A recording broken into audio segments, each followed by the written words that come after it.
Good evening. Welcome to the November 4th, 2021 meeting of the Zoning Board of Appeals. This meeting is being held via video conferencing pursuant to Chapter 417 of the laws of 2021. And until further notice, all of the board's meetings will be held remotely. So we ask the public to continually check the town's website for updates and new information. There are also options on the website for public comments and to pre-register to speak on public hearings. So please consider that for all future meetings. If you wish to view tonight's live meeting only, please do not join the Zoom meeting and instead go to the town's website. If the live stream cannot be seen on the town portal, please go to the YouTube website and select the CTV Southampton channel. If you wish to be heard during a meeting but did not pre-register, please go to the town's meeting portal, choose the meeting group from the drop-down on the left, and you will find the information required to join the Zoom meeting. With that, I'd ask that you join me for the Pledge of Allegiance. I pledge allegiance to the flag of the United States of America and to the republic for which it stands, one nation, under God, indivisible, with liberty and justice for all. We will be starting this meeting with the public hearings. We have applicants and members of the public standing by via Zoom webinar, which is being moderated by CTV. Charles Certain will mute the speakers until it is their time to give testimony before the board. Please be patient. If you find that you are having difficulties accessing the hearings, please visit the town clerk's meeting portal and click on the instructions link. Also, there are a few public hearings that will not be heard tonight, or being that they're going to be adjourned. So please listen to hear when they will be rescheduled for. A reminder that applicants, agents, and members of the public speaking, other than attorneys, will be sworn in, will state their address for the record, and will offer their testimony as it relates to the application before the board. Board members who must recuse themselves from any application will state so on the record and will be removed from the meeting until the end of the hearing. Unless otherwise stated at the end of each hearing, all of these applications will remain open for written comments for all purposes until November 19th, 2021. Those comments can be addressed to the board secretary, Candace, and sent via email, mail, and/or dropped off at Town Hall. With that, I would ask for a motion to approve the minutes of our last meeting. So moved. Do we have a second? Second. Ms. Kern, Aye. Mr. DeSessa, Aye. Mr. Kelly, Aye. Mr. Tuthill. I wasn't available for the last meeting, but I did bring myself up to speed with the last meeting. Aye. Ms. Burgess, Aye. and I guess Mike is not on yet. He just texted me. He's trying to find the link. Okay, no problem. Okay, chair votes aye. Minutes are approved. And so next we go on to adjournments. Okay.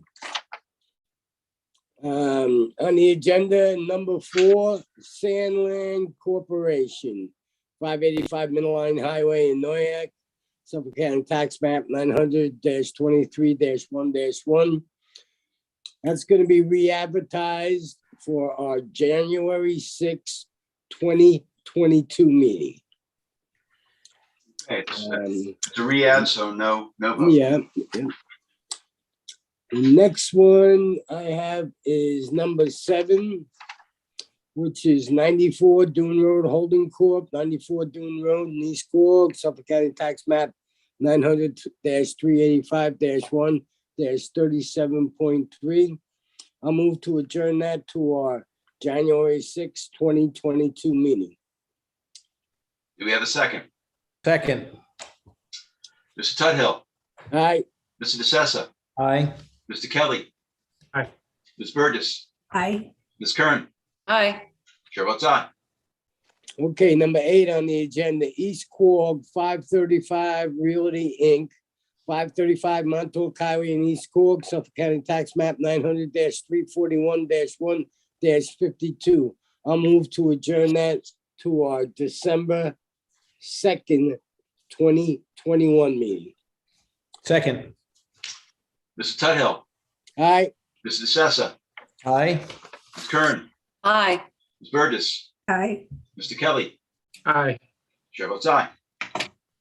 Okay, on the decision calendar, these following decisions will be adjourned until our 11/18 meeting.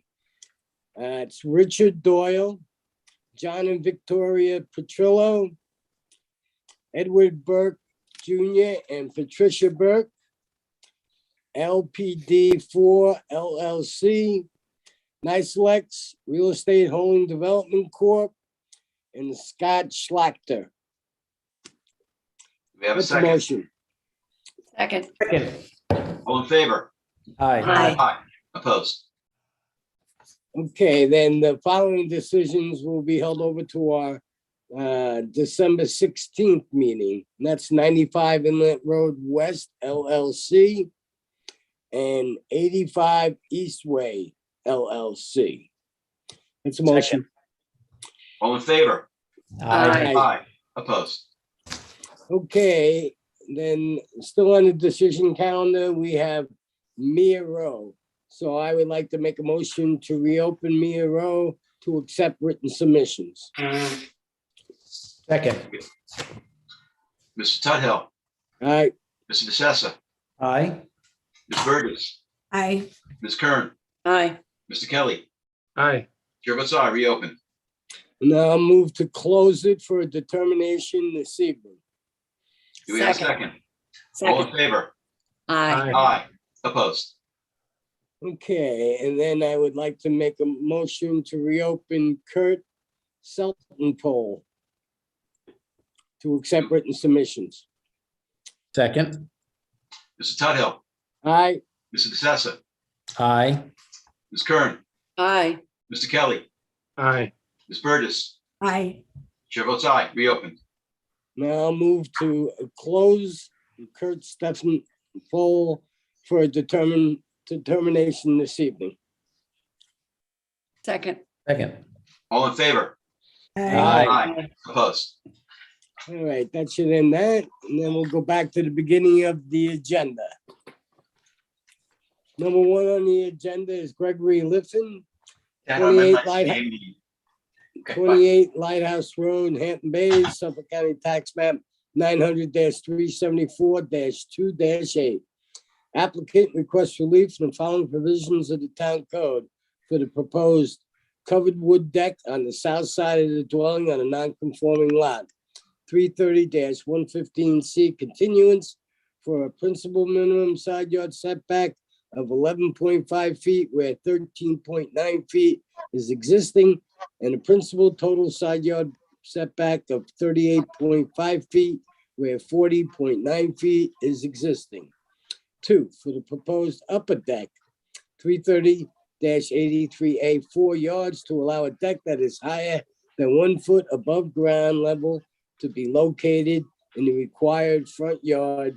And 3, for the proposed second floor addition to the existing dwelling, 330-84D pyramid height for a proposed encroachment in the amount of 322 cubic feet on the south side of the property, and any other relief necessary. Board has jurisdiction. Good evening, Gina. Good evening, I have to swear you in. You can just state your address for the record. Or your name and 235, address. 235 Troutbrook Lane, Riverhead, New York. I'm Gina Rigdon, DK R Shores, here to represent Gregory Liffin, the owner. And do you swear to tell the truth, the whole truth, and nothing but the truth? Yes, sir. Thank you. You can tell us about the application. Good evening, everyone. I'm here to represent an application, 28 Lighthouse Road, located in Hampton Bays. It's near the Coast Guard station, on the way to the ocean, if everyone can just visualize the area. It is in a residential waterfront business district. It's a very small lot, created from a subdivision in 61, only 7,769 square feet parcel. Mr. Liffin purchased it in March of 2016 with the intention of lifting the dwelling because it's been flooded. It's one of those old summer cottages, and has had very little done to it pretty much since the 70s. So he wanted to lift it, and he started planning a project back in 2017. I was contacted in summer of 2020 after all the drawings were done, everything was on the survey, et cetera, just to run the building permit. And of course, I had to do engineering review for a road determination for potential for flooding. And Mr. Houghton, Thomas Houghton, brought up the fact that there was an easement we all thought was abandoned, or we had no idea actually, because the original survey didn't specify drainage easement status unknown. So there's a drainage easement going through the property. He had asked us to redesign the project to eliminate the deck and the outdoor shower that currently exist actually within the drainage easement. That's sometime between 1971 and 1998, when it was CO'd again, were constructed without the benefit of permit. So we redesigned the project after it had a beautiful design with gorgeous water view, balconies, et cetera, to something that was obviously conforming, removing the deck, removing the shower that are encroaching on the drainage easements. And so it's basically lifting a single family dwelling to be FEMA code compliant. It's in an AE9 flood zone. So the finished floor is supposed to be at 11 in order to be compliant with FEMA restrictions. It has a benefit of a letter of non-jurisdiction from Conservation Board. It is not waterfront, but it's very, very near the bulkhead that is located on the adjacent parcel. So we're asking for some very minor relief, mainly continuance relief, a foot or two here just for the side yard for entry requirements.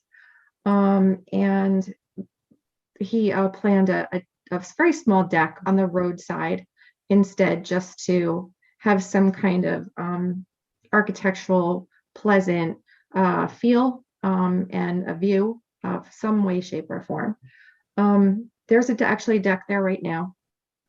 It is pretty much on grade. It's almost on grade. So we're basically asking to replace the existing deck that currently does exist, but elevated. We are also asking for a little bit of pyramid relief by raising the dwelling and constructing a very, very small second-story addition in a different location than originally planned, because we have that restriction from the drainage easement. It's only 322 square feet of cubic foot relief required for the pyramid. I just wanted to note too, when I posted the property, I photographed it, but that's on my other computer, that the video is not working. So I don't want to switch back and forth, but I can show you and hold up my laptop. The property on the south where we're asking for pyramid has looks like a 6 foot tall fence, but it's on the neighbor's yard that they put up. And there's some very tall evergreens. It looks like cypress. And that dwelling is actually 2-story right now as well. So we're looking to conform to the properties in a business district. We're looking to conform to some of the adjacent houses as well. And we're looking for a very, very minimum relief to get a little bit more square footage. And I feel really, really bad for this client. And he is on right now to go through all of that and then be stopped at the end.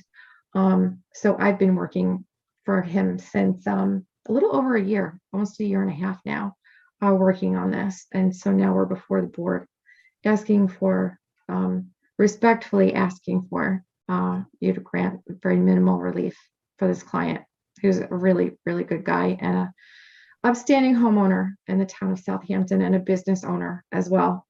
And on another note, the neighbors, I was approached by a phone call today from Ron Arcady in Hampton Bays. He's an attorney in Hampton Bays, and I don't know how to say his last name. He won't be on today. but he's representing the house to the north, number 26, the blue house, and the marina behind. So that would be to the west of my client's property. That is the waterfront parcel. And I had asked him if he had some questions, if I could help him answer anything. And he was funny. He's quite a character. He asked if Greg was the Irish guy with the accent. And I said, I have no idea because I've never met him. I've never actually talked to him on the phone. So I said, but I'll just, go with your word on that. And he said, well, I just want to let you know that we have total full support, complete full support for Greg in this project. And they've reviewed everything I've sent them. Does the board have any questions and comments? Yeah, we did get comments from the building department. Gina, I'm not sure if you've seen these or not. I mean, they're not many, but I just want to read them in case you haven't heard them. So this is Marjorie Riley, building inspector. Comments are: the outdoor shower and wood deck located within the drainage easement shall be removed. The overhang over the shed shall be removed or require relief from the zoning board of appeals. And any fence over 4 feet in height removed or relocated to a conforming location. So that's what we got from the building department. I did see that. I sent her back a reply, consenting to obviously removing the deck in the outdoor shower. That was the big, monkey wrench in the whole project. Also, the overhang does exist off the southwest side of the back of the shed. And basically it's just posts with a little bit of roofing. It's a kayak rack to keep the kayaks and firewood. But he did consult, I did consult the owner, and he did consent to remove that as part of the project. Okay. Yeah, we just need, these items to be conformant. That's all. We removed or relocated to conform. At least that's what the building department wants. The only alternative would be for asking for relief for these items. Yeah, he could very easily build a kayak rack that doesn't require any relief or conformity. Okay. And then the other thing I had was, looks like the measurements are on the plot plan as opposed to the survey. At least that's what I've been able to see of the two documents that were submitted. We have a survey and we have a plot plan, and the plot plan seems to have the measurements. And one of the measurements for the first item of setback relief was principal side yard setback from 13.9 feet existing to 11.5 proposed. On the plot plan, it seems like the measurement is 11.83, not 11.5. I have the survey, which is showing 11.5. On the survey, okay. I'm just trying to see where it is on the survey. But it's probably due plot to, plan seems to be different. yeah, it's probably due to a roof overhang. That's generally what the problem is. Okay. And I can, yeah. Okay. I'm looking at the survey.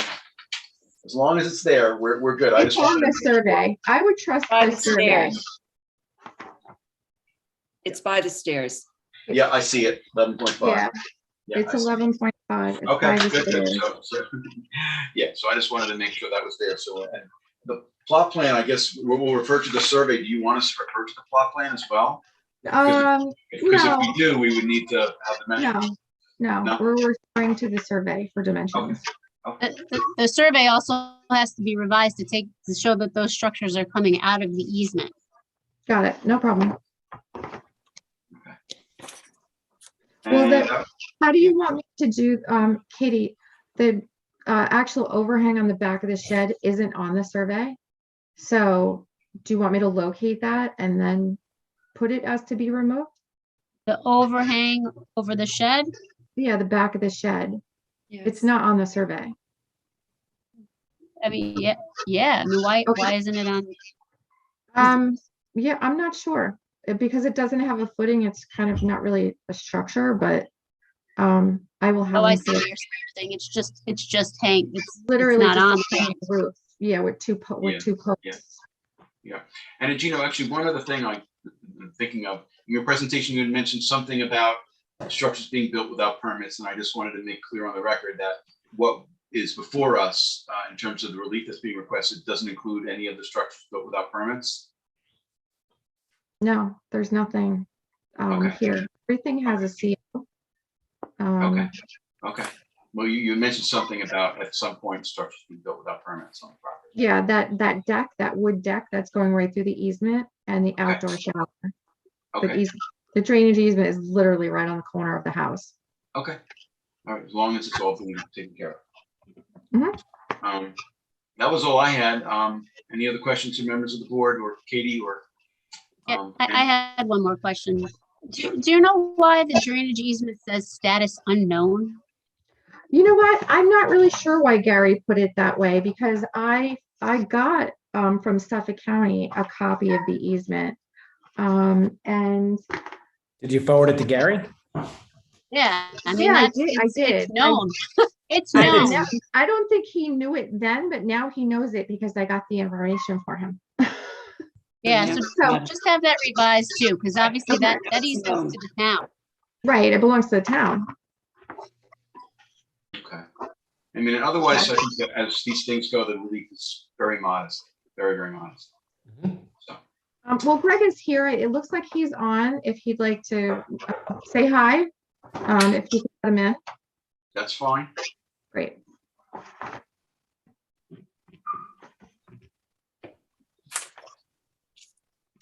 Charlie, do you need to let him in or can he just, there we go. He's in.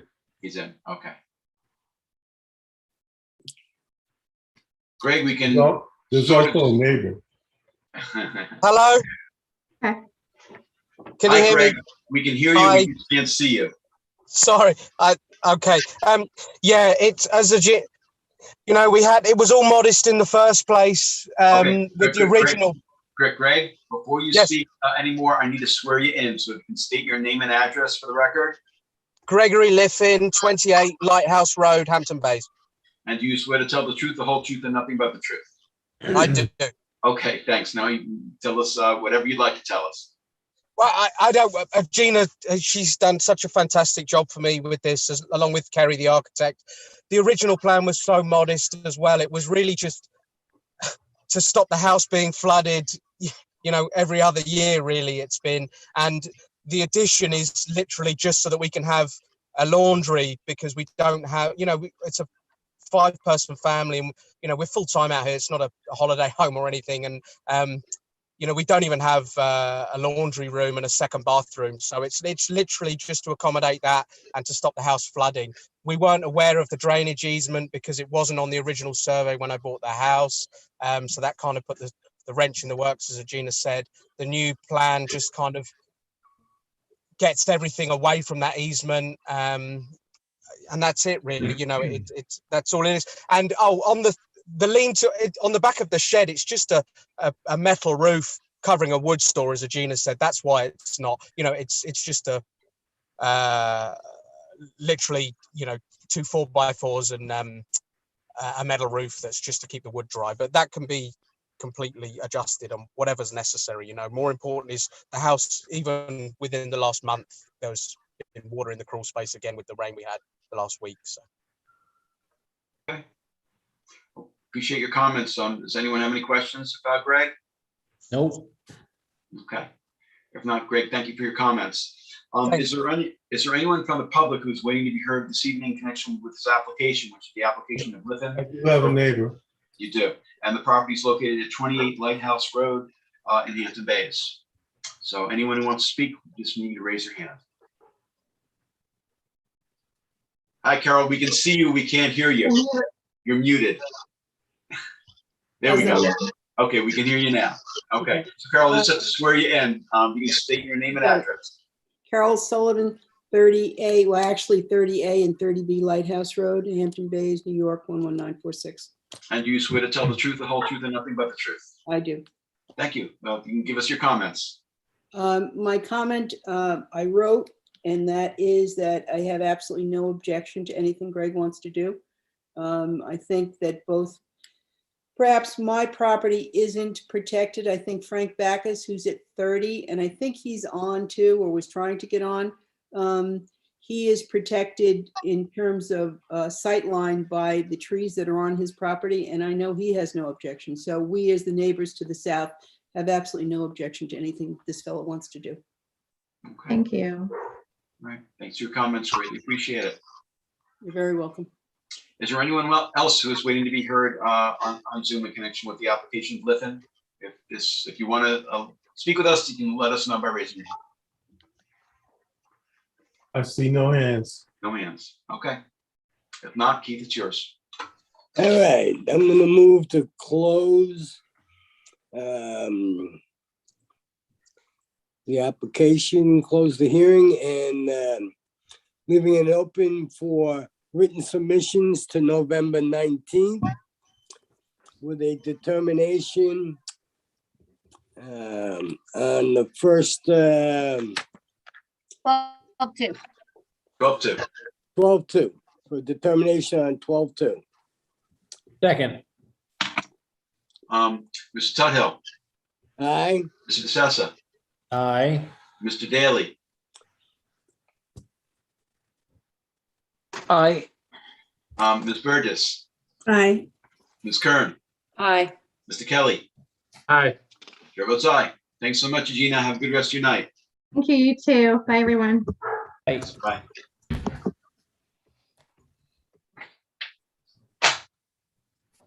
Okay, let's go to item 2 on the agenda, which is Danielle Bellin, 280 Deerfield Road in Watermill, Suffolk County Tax Map 900-101-3-53.4. Applicant requests the following relief for a proposed carriage house addition to an existing detached garage on a non-conforming lot. Town Code 330-9D4C. Density incentive provisions. One, for a proposed front yard setback of 68.1 feet, where 145 feet is required. And for a side yard setback of 21.3 feet, where 30 feet is required. And 2, Town Code 330-9D4, to waive the transfer of one or more development rights or PBC, Pine Barrens credit, to the site, and any other relief necessary. Board has jurisdiction. I think we're I looking don't- for Shannon. Yeah, oh, Shannon, okay.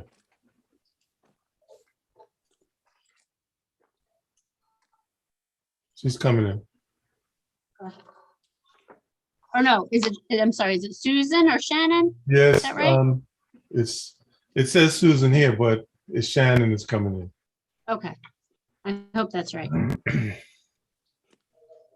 She raised her hands. Okay, good. Start your video. There you go. Oh my gosh. Shannon, we can't hear you.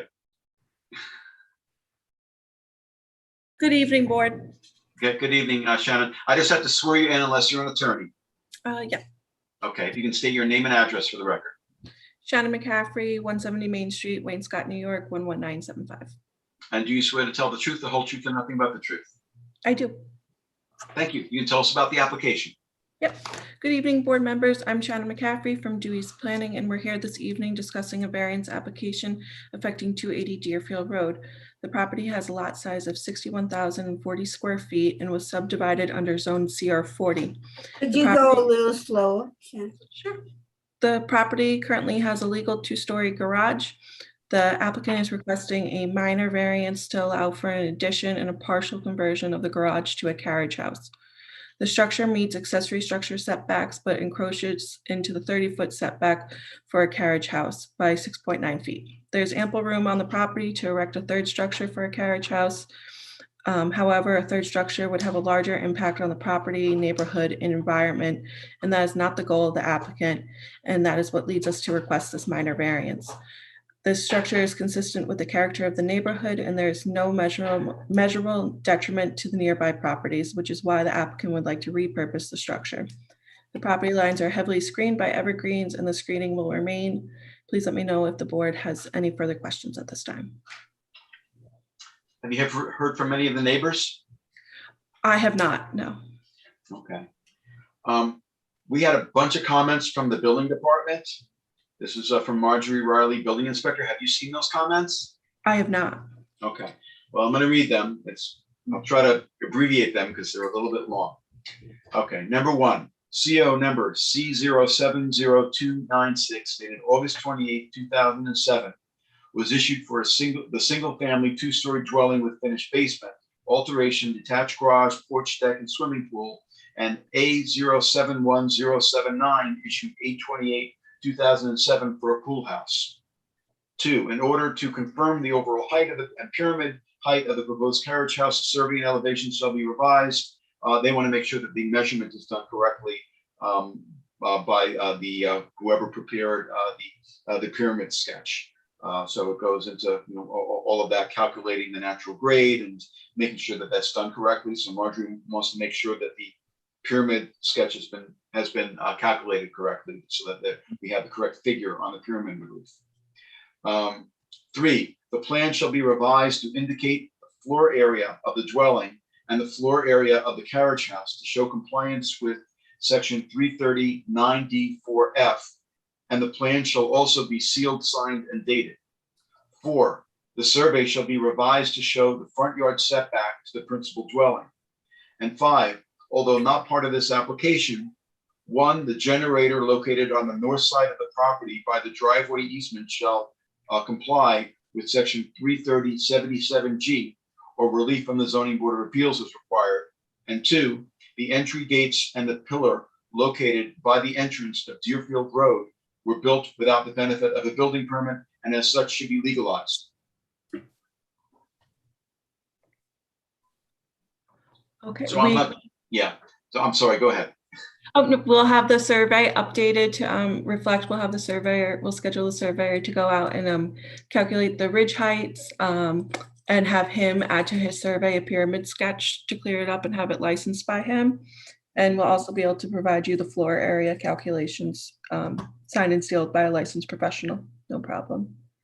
Okay, and the entry gates and pillar, you would need to have them legalized. And I guess the question I have is whether you can legalize them without variance, because you may have to move them. I'm not sure where they're located. Well, so it's a little bit interesting because this is a part of a 4-lot subdivision. So I'll have to do a little bit more digging to see how it was, because the driveway gate does go across 2 flag lots. So we would have to determine if a different lot maybe had the building permit for it or how we go about it. We'll have to get all the property owners involved. Well, and I understand. However, if it turns out that we need additional relief, then the neighbors would need to be notified, and we would have to. I mean, especially if it's an as-built, we would have to deal with that through, I think, a renoticing to the neighbors and then another public hearing date.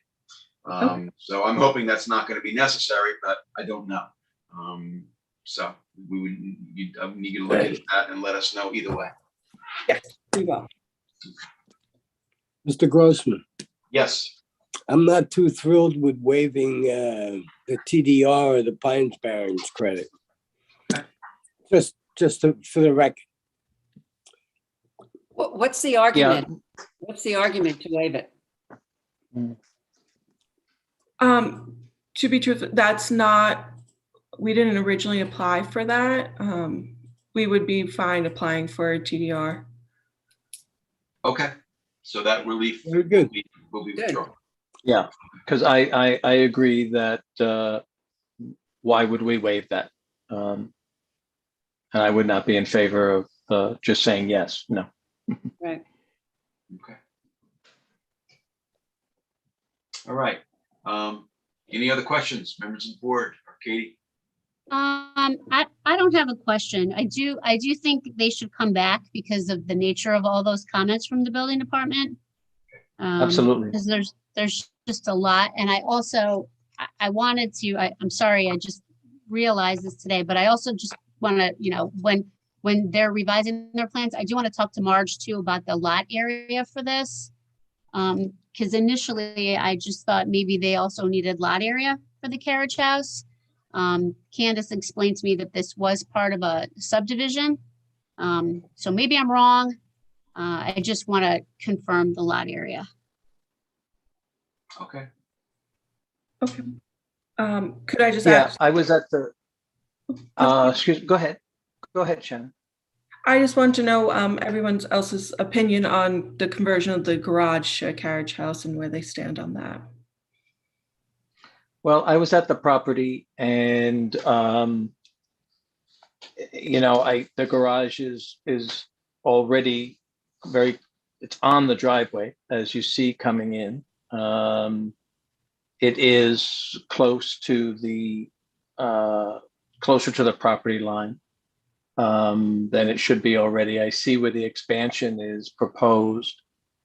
I don't have a big problem with that in looking at it. But I'm not in favor of waiving the TDR for that. Okay. So How here's- big is how big is the lot in respect to the zone that it's in? It's 60,000 square feet and it has subdivision zoning of CR 40. So it's the 1.5 times. the You're lot. 1.5 times zoning, so. Well, that's the part that that's the part that I wanted to look into Yeah, because because my understanding on the 1.5 times zoning, that's specifically written in the TDR section for the carriage house, and as the way I had understood it, to potentially not need a TDR, and it's like zoned for these lots. So I just have a little question there. Maybe Katie, you can clarify that for us, because 1.5 times zoning is what we look for. The board may recall in other applications where people ask for TDRs, it's different, but here it seemed to be 1.5 times zoning, which was what it seemed the intent or that law said. So maybe we can clarify that, Katie. yeah. Well, that's what I'm saying. Listen, this board has certainly granted variances for lot area. You know, I mean, Right. so I'm not at all suggesting that, it wouldn't be possible, but I just, like I said, when I was just, I thought of it 10 minutes before the meeting started, but I just was like, typically, and I just got to look at the other decisions. I thought, just because you are entitled to the subdivision zoning doesn't mean that means your lot is conforming as it relates to the carriage house, Right. the lot area. And that's where I was struggling, Shannon. And I'm sorry we brought it up now. I'm glad you have other things you have to investigate. Because just like Brian was saying, that's typically why they're like, if you're 1.5 times the zoning and you bring in a development right, then you're almost 2 times the size of the lot Right. area and the density makes sense. And the board has granted lot area before. I just wanted to confirm it. I agree with that. Yes. So I'm sorry, what are you saying, Brian, that if it is a 1.5, then you don't need the development right? No, it's just there's different requirements for it, because sometimes, like if you're 2 times zoning or there's different, like a sliding scale almost in terms of when we've asked for applicants to bring in development rights. So I think clarity on that, the argument may shift, or the relief may shift with respect to the TDR, depending on if they're entitled, if there are actually 1.5 times zoning based on the subdivision, based on the prescribed zone for the subdivision. Well, let's see where it's at, man. That's Yeah. all. So Yeah, Kate, no, can you I think you're coming clarify? back anyway, and it can only be to your benefit if we get those answers, in my opinion. Yep. I'm okay with the garage itself and the conversion, but I think on this TDR, I think we need a little bit more information, both for us as a board and for you as the applicant. Yeah, I think that would really be up to the applicant to provide that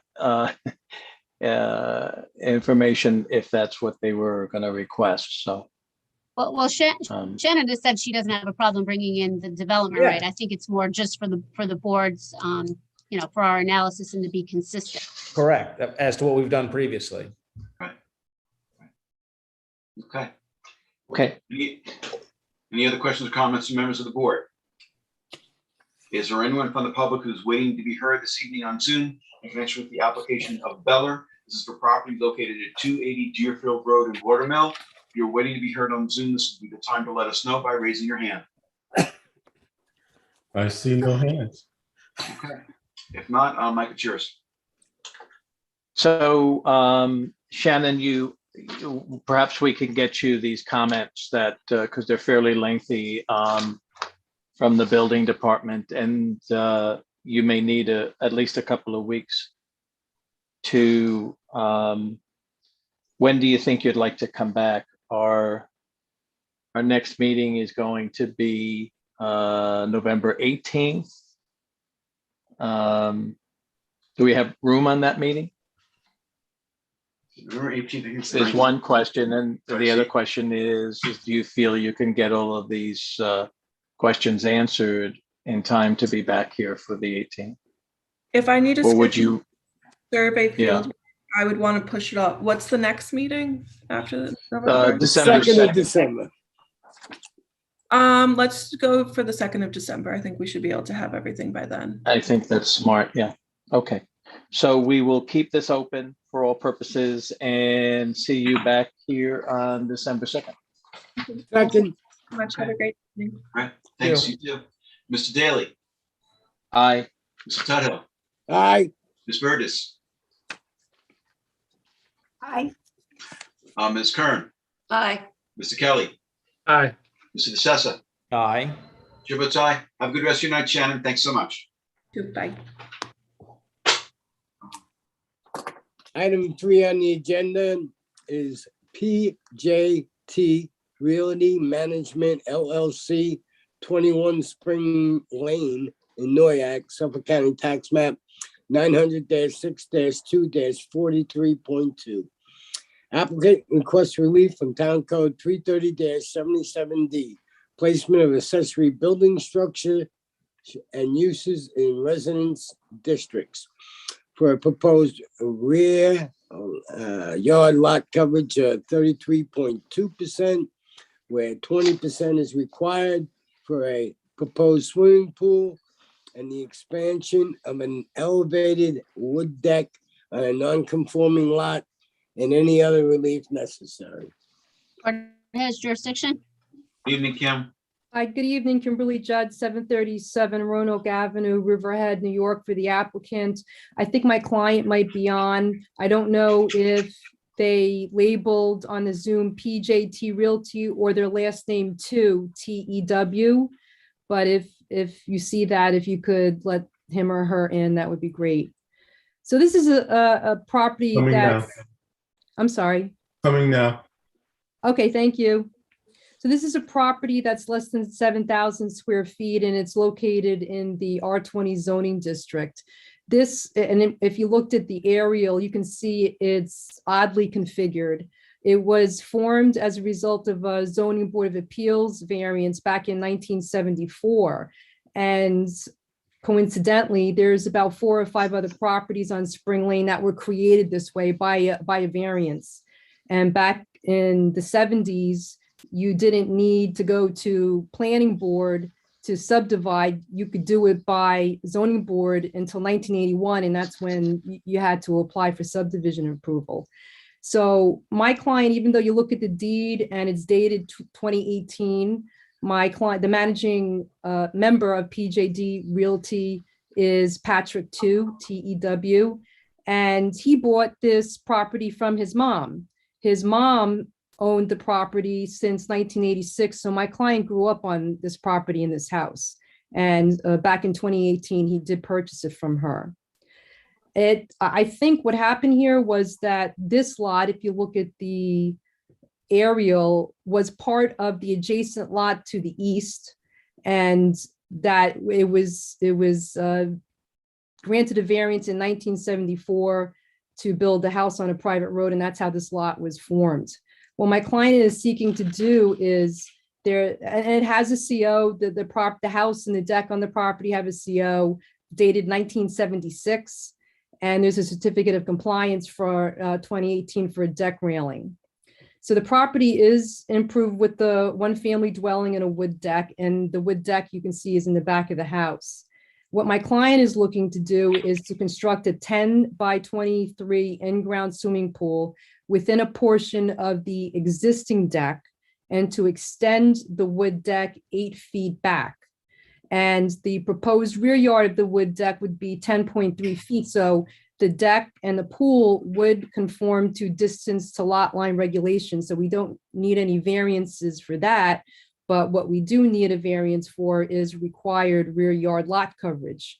Right now, the existing rear yard lot coverage for the house and the deck, which were built in 1976, is 24.5%, and it's on the survey. So it's already over the 20% required rear yard lot coverage. My client wants to build a very modest sized swimming pool. And if you look at the aerial, you'll see that the swimming pool and decking are common accessory structures in this neighborhood. And then just another curious thing about the 20% required rear yard lot coverage. This, and I remember the former board member Herb Phillips used to say this quite a bit. This house got their CO in 1976, a year before the town of Southampton enacted 330-77D, which is the required rear yard lot coverage. So even though they're non-conform, the lot coverage of 24.5% currently is over the 20% lot coverage, that lot coverage, required rear yard lot coverage, was in effect when the town enacted that particular law in 1977. So if you go through the 5-part test, when you talk about the granting of the variance will not cause an undesirable change in the character of the neighborhood. I spoke to the neighbor who would be most affected by the construction of the pool and the deck. Her name is Karen Morrell. She's an adjacent property owner to the east. She has no objection to the granting of the variance. She would like to see arborvitae trees planted on the common property line to screen the deck and the pool, which is absolutely agreeable to my client. And if you look at the required rear lot coverage of 30 that we're requesting at first, you might think that it is quite a bit. I would just ask the board to reference back to previous variances granted over the years for tennis courts. I think this is not out of line in the required rear yard lot coverage that has been granted by the board over the years. And as I said earlier, the existing deck was first built and CO'd in 1976, a year prior to the town enacting the required rear yard lot coverage. I just wanted to address some comments so Mr. Grossman doesn't have to read them all from the building inspector, the comment sheet, because I did talk to Ms. Riley today. If you look at number 1, she would like to have a pyramid drawing for the deck as it is a 2nd-story deck. So we're going to get that done. We're going to have it. And my client's architect says that they can have that for me next week. If you look at number 2, the Aquifer Protection Overlay District, I am speaking with Ms. Riley about that. I think there's grandfathering. She wants me to provide her more proof, so I am going to resolve that issue one way or the other with the building department. Anyway, this board cannot grant me relief from that anyway. If there is an overclearing and I'm not grandfathered, then I would have to go to the planning board to do a revegetation plan. I wouldn't be able to get my building permit without it. As far as number 3, I did tell her, she says the rear yard calculation on the survey, she says it's not on there, but it is. So if you look at the survey, do you see where I highlighted the yellow right here? Yep. That's the required rear yard lot setback line. And then if you read this little notation here, it says 39.3 3/10 rear yard setback. So that part is on the survey. And as far as number 4 is concerned, where she says a single and separate back to 1957, I did speak to Ms. Garvin today because this lot, it's not going to show single and separate since 57 because this lot was created in 1974. So I spoke to Ms. Garvin. She said that I could get the single and separate back to July 22nd, 1974. So I'm going to get that as well. The single and separate is only for two other lots. So I've been told by the title company they can have that for me next week as well. Great. I don't know if the board members have any other comments or if there's any neighbors.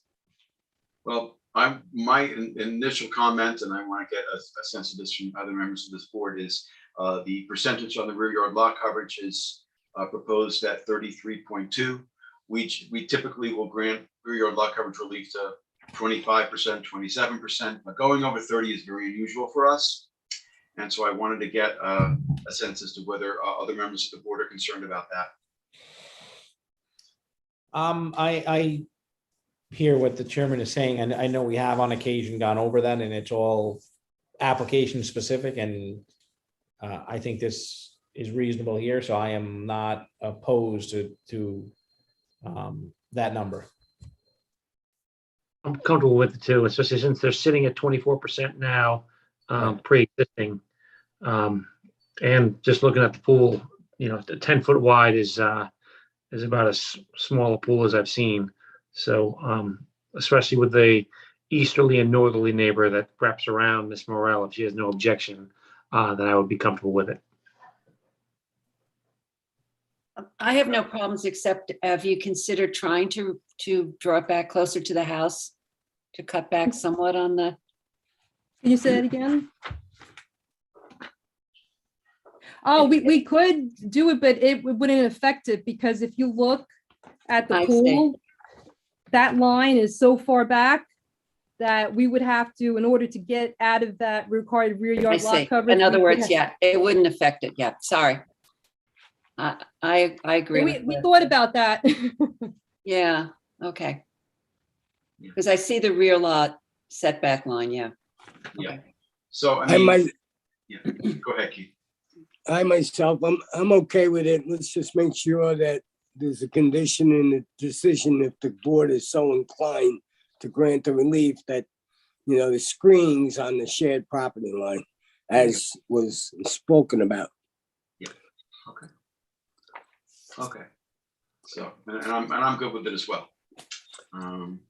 Although, you know, I think there's an argument to be made that maybe the decking isn't necessary, well, or the decking could be made smaller. It sounds to me like the majority of the board is okay with that, and I understand. And listen, if my client couldn't meet the setback line, that would be one thing I would say. You have to at least meet the distance to the lot line in order to keep away and comply with setbacks from your neighbors. And again, it was very important for my client to have the adjacent property owner, Worrell, because their house is also very close to the property line. That's another thing. The pool and the deck will not be in the same line as the house to the west or the east. Okay. All right. Any other comments from members of the board or Katie? Okay. Is there anyone from the public who's waiting to be heard this evening in connection with the application of PJT Realty Management LLC? This is for property located at 21 Spring Lane in Noyak. If you were waiting to be heard, this will be the time to let us know by raising your hand. Mr. Chairman, I see no hands. No hands. Okay. And if not, Mike is yours. What I don't know that we need to come back, so things can be handled by written submission. Is that right? Do you believe? I only want to Kimberly? come back. Typically, I would like to have it closed, but I only want to come back because though I'm The aquifer fairly protection. confident, well, not the aquifer, though I'm fairly confident the pyramid's going to come back fine and the single and separate's going to come back fine. I'm not sure. So Well, you can If do I- that can you do that in a written sub? I could, yes. But I mean, if there's even with the aquifer isn't, it turns out you need relief on the aquifer, or not need relief, but if you need to address that, that would be Which is- something you'd be doing anyway. Yeah, I have to do that anyway. Even if you grant it, I still can't get a building permit, and I'm already in conversations with her. She'd like when I say she, the building inspector, I think she wants to meet with whoever the acting building inspector is and show them my proof that I'm grandfathered and that the clearing happened. So I am going to take that even if you grant the variance, I still have to take care of that independently. Okay. But I So will should do we come- whatever. You want Should to we come come back, back then? Kimberly? I'll come back on the 19th if that's, I think it's the 18th. oh, the Yeah. 18th, If I'm you think- sorry. Yeah, if you have time, if you think that gives you enough time to come back, Yes. that's great. Okay, so we'll leave this open, and we'll see you again on November 18th. Okay, Same will I be bat seeing time, same bat any of the station. board members at the Herb Phillips golf outing? You might Maybe. very well. You No? might. We will let you know. Okay, thank you. Adam and I are gonna Okay. play For, together. okay, do we have a second? We have a Second. second. Okay, Mr. Daly, Aye. Ms. DeSessa, Aye. Mr. Tuthill, I, Ms. Burgess, Aye. Mr. Kelly, Aye. Ms. Kern. Aye. Show votes aye. Have a good rest of your night, Kim. Take care.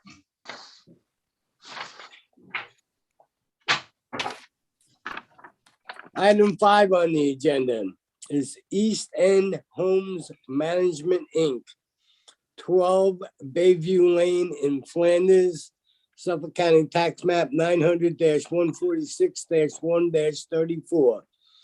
Applicant requests a determination that the subject parcel, Suffolk County Tax Map 900-146-1-34, is held in single and separate ownership from all adjacent parcels and thus entitled to relief pursuant to 330-115D.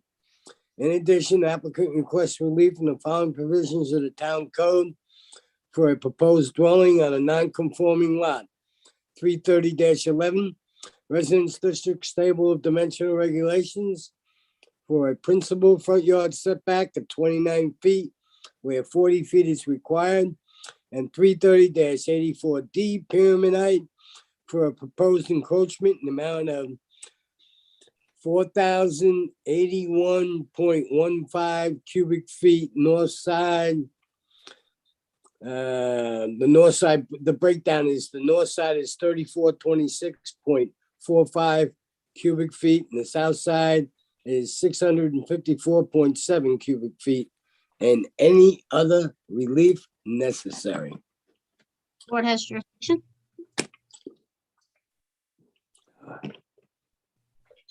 Yeah. Hello, Yes, hello, we can hear you, but we can't see you. I don't know why you can't see me because my camera is on. Start video. Now I just lost you. What happened? We can hear you. Okay, well then I will speak. My name is Charlene Faber and Okay. I am, Charlene, hold on. Unless I you're an need to be attorney, I sworn can in. swear you in. okay. Okay, so if you can state your name and address for the record. My name is Charlene Faber. I reside at 21 East Tiana Road in Hampton Bays, New York. And do you swear to tell the truth, the whole truth, and nothing but the truth? Yes, I do. Okay, thank you. You can tell us, if you can tell us about the application. Okay, looking for a single and a separate determination and a front yard variance. What I'm basing the single and separate determination on is the fact that this property has always been taxed separately, going all the way back to 1942. And it's never been constructed. It was on one deed. I purchased it in April of 2019. And I felt comfortable because it was separate. It had its own tax map and its own tax bill. So based on that, I had contacted a lady within the town. Her name was Candace Bramley, and she was kind enough to pull up some discards on the property, indicating and showing that this property has been separate and taxed separately for all of these years, going back to 1942. So there aren't any buildings currently encroaching on the property, and it's been totally overgrown and unused all these years. I don't know if I don't have camera right now, but I've submitted quite a few pictures in reference to this, and We got them. showing that the property is undeveloped and there aren't any encroaching buildings within it. So basically, that's what I'm requesting. That's my case on that one. And then in reference to the front yard setback, well, my feeling on this is that our building a home on this property would be nothing but a plus to this street. It's a private street, it's not paved, I've submitted many photos showing that there's a lot of houses with setbacks that are well below what we're requesting.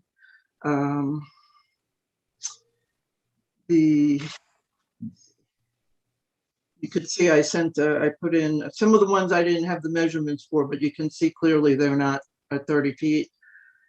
There's a picture of the property showing that it's undeveloped. And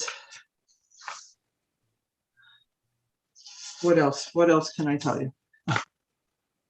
Okay, so I just want to ask a few questions about the history of the property is in a single and separate status. Absolutely. So it's a vacant lot, so there would never have been a mortgage on it because there was never a building on it. So that's kind of, that would, I'm asking the question just because. No, there hasn't been, that to my knowledge, there hasn't been. No mortgage. So separate, you said that there was a common deed, but separate tax map members for this lot and the adjacent lot? Right. And I believe it's the adjacent lot to the north, lot 28. The adjacent lot is 34. Okay. Okay. Yeah, the one that was in common is 34 Peconic Trail. Well, yeah, I'm talking about when I refer to lot 28, I'm just referring to the lot on the tax map number. So, but in any case, it looks like the merger issue is with the lot to the north. Right. Yeah. Okay. So, I mean, in the lot to the north, does it have a house on it? The lot to the north is, you got me on that one. Yes, The it lot to does. the north would be the big one? The one that No, has to the common north, ownership. no, the one to the north definitely does have a house on it, yes. Okay. Okay. And I know you indicated that this lot is a vacant lot and there aren't any and haven't been any structures of any kind on this lot. That's No. At any time. No, never. Okay. So, yeah, and basically this is just a legal determination that we have to go through to make sure that, based on case law, actually, that there isn't anything in the history of the property that shows an intent to merge. So, for example, if there were, the house is in the lot to the north and there were a swimming pool on this lot, that would be an intent to merge. Right, no, never. Have a use, shared by the approved lot of the vacant lot. But it doesn't sound like that's the case. And it appears that otherwise, I think you've been able to, and we have the single and separate search showing the history of the parcels. Basically, even though there's common ownership, it doesn't. But in terms of the deeds, it doesn't mean there was a legal merger. And it sounds like you've done a pretty good job in establishing that there wasn't a merger. So with that, we go to the setback. I get the setback relief and this pyramid relief. So I know you talked about that a little bit. Yes, it's basically, as far as I understand, if the single and separate was okay, we would only need a front yard setback. Well, I have pyramid relief as well. Okay, so I didn't put in for the pyramid relief. Well, it appears that it was noticed for that. We have pyramid relief of 4,081.15 cubic feet, including 3426.45 on the north side, 654.7 cubic feet on the south side. So this is for the proposed residence. Yes, which was submitted in the plans were submitted as such. Okay, yeah. So, and there must have been a pyramid sketch too, amongst everything that was submitted. Yes, there was. Okay, okay. All right. So, how big is this house that's being proposed? It's, I give you the right dimensions. It is roughly, hang on a sec.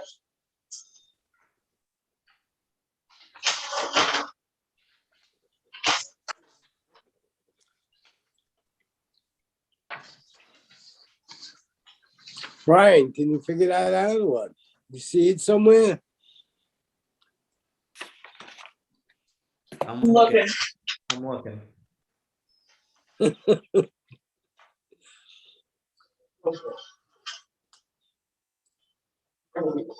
Does it?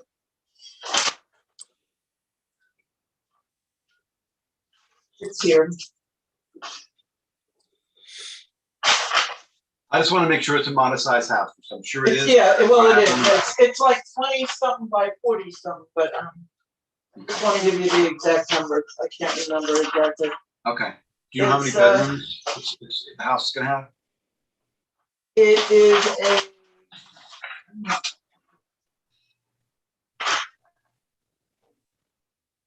3-bedroom. Okay. And it is, I haven't looked at this in so long, I forget. Shame on you. Yes, you're right. I'm looking at this. Yeah, I know I'm right. You're absolutely right. It's always right.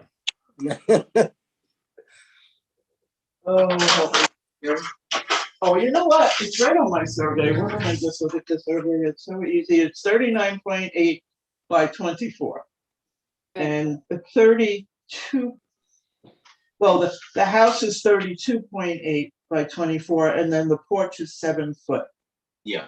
And I think the reason that you need pyramid relief is because the lot is only a little over 5,000 square feet. That's exactly it. I mean, you have it. Under 1,800 feet, Keith. Yeah, yeah. 1,300, that's very modest. That's Very, very modest. You know? It's practically centered on the property. So it isn't like we could shift the house and reduce the pyramid relief, I don't think. Also, you have the septic going in, which pushes you a little bit. Well, actually, it just kind of makes you have to be locate the house where it is.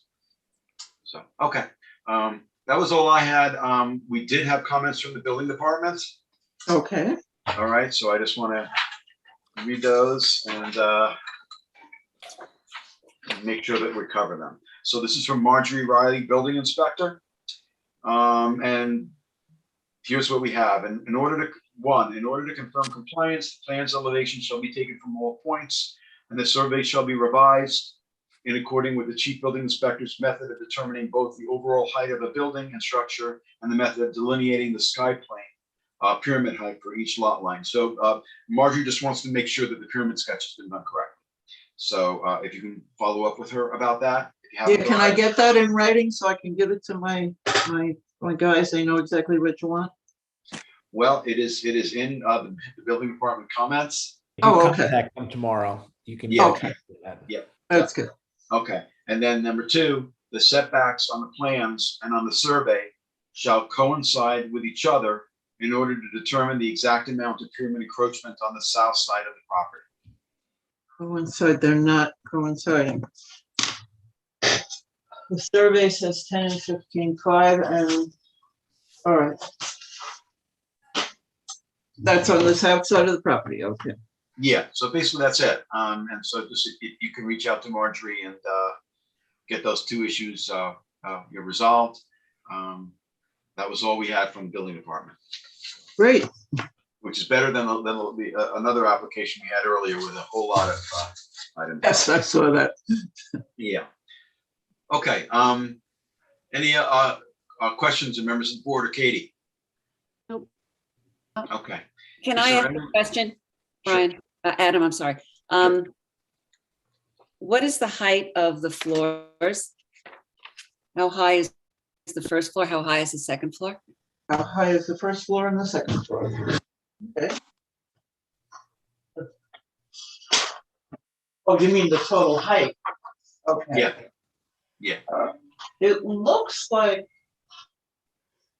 26.25 and 38.35. No. Hold on. I think we're talking about the height of the floors. So that was Floor to Yeah. ceiling. Yeah, floor to ceiling. Susan's question is the ceiling heights on the first and second floors, which it was hard to tell from the plans. It looked to be about 8 feet, but let's get it clarified. yeah, that's all right. Do you want to clarify the height of the first floor? And the second floor, Clarify the height, ceiling heights. Yeah. ceiling heights. And the reason we're asking about that is because sometimes the pyramid relief is driven by ceiling heights that might be a little higher and that maybe could be reduced, which would in turn reduce the pyramid relief. Yeah, I believe these are the average 8-foot ceilings, but we'll make that cement. No problem. Okay, thank you. Confirm it. Okay. Any other questions? Is there anyone from the public who is waiting to be heard this evening in connection with the application of East End Homes Management, Inc.? This is for property located at, a little hard to read. Looks like 12 Bayview Lane. Bayview Lane in Flanders. So if there's anyone who's waiting to be heard in connection with this application on Zoom, if you can let us know by raising your hand, this will be the time. See no hands. No hands. Okay. Adam, there was a letter. There was a letter. Yeah. There was a letter in opposition. Yes, we did receive a letter from one neighbor. The neighbor's name, Vincent Rappelt. I don't know if I'm pronouncing it correctly. It was submitted like yesterday. And so he indicated that he had voiced his objections to the variance. And he says the variance asks for a rear yard setback of just 31 feet and just approximately 25 feet if measured to the rear cellar entrance. It also asks for a very large variance on the front yard on both side yards. That's not true. Not true. Okay. The current zoning requirement calls for a 50-foot rear yard setback in this R15 building lot. I request that the full 50-foot rear setback be maintained. Building this 2-story dwelling just 25 feet from my property line will diminish my property value and compromise my privacy. I understand the owner's desire to build something on the lot, but these small lots in this area typically contain small 1 or 2 bedroom cottages, not a 1,700 square foot 2-story dwelling. And unfortunately, this lot seems to be too small to even accommodate a small cottage while maintaining the required setbacks. Those are his comments. Is he the property to the east? Yes. So his house is nowhere near the property line. It's his pool. Yeah. Yeah. I see. So what do we do about that? Well, it's in the record, and the board will consider his comments and make a decision. Okay. I thank you so much for your hearing my case, and Next time you come in, look at the application a little bit before you show up, will you? you know, I actually did look at the whole application. I spent a lot of time, but I didn't study the blueprint. Answers. Take it easy. I didn't study the blueprint. I failed. What can I tell you? Anyway, No worries. You did okay. Okay, thank you. You're welcome. Okay. So Brian, you think you made a motion already? I did not make a motion yet. Did not make a motion.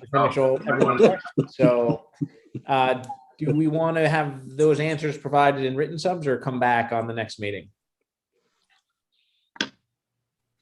I would be comfortable with written subs. So would I. I'm sure, but I got to only hear from board members, but I appreciate it. I'm good with written subs.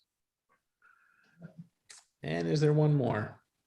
I'll do written subs. Yeah. It's fine. Okay, we'll close the public hearing, leaving it open for written subs through our November 18th meeting. Katie, is that correct?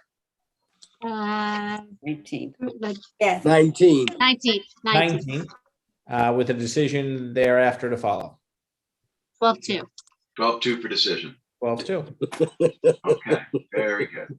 So All I right. have to come up with written answers to all these issues You by, do. before the Yeah. November 19th meeting. By November, Correct. well, by November 19th, we'll need them, which is the day after our November 18th meeting. So Oh, we'll have okay. time to have that information when preparing a decision. I have it. So I just come there and deliver my answers. Thank you so much. You got it. Have a good No evening. problem. Do we have a second on the motion? Second. Okay. Mr. DeSessa, Aye. Ms. Kern, Aye. Ms. Burgess, Aye. Mr. Daly, Aye. Mr. Tudhill, Aye. Mr. Kelly. Aye. Chair votes aye. Thank you so much for your comments. Thank you. Have a good night. You too. Next, item 6, 210 LLC, 2 TP Street in Hampton Bays, Suffolk County Tax Map 900-230-1-27.1. Applicant requests relief from Town Code 330-11, Residence Districts Table of Dimensional Regulations for a proposed detached 3-car garage with storage above on a non-conforming lot.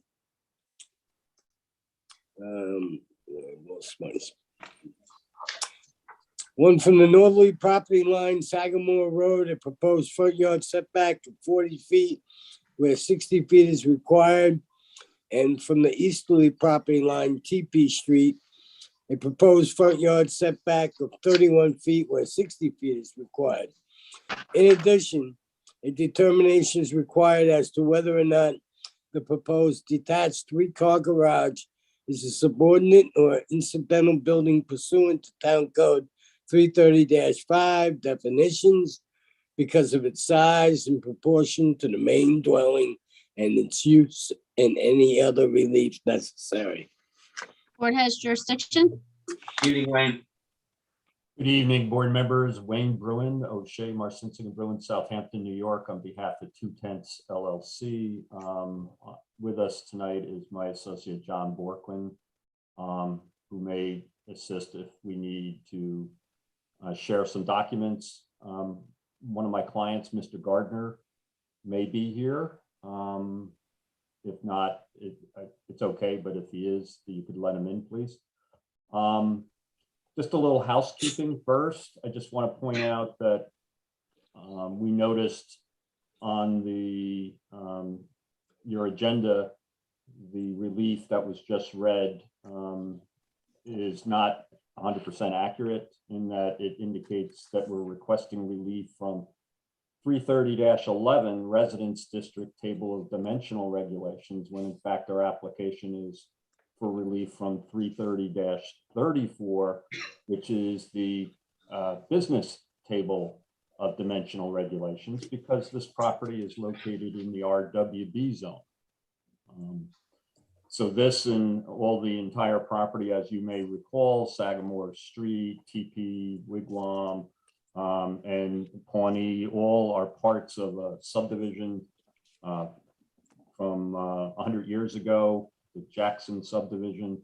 This is across the water from the former Jackson's Marina. It is a very odd shaped lot because a couple of things. One is it started out as a corner lot, a triangular lot, and Wigwam Street, which was on that map, was abandoned in 1969, which then allowed the appendage of the waterfront lot to be appended to it.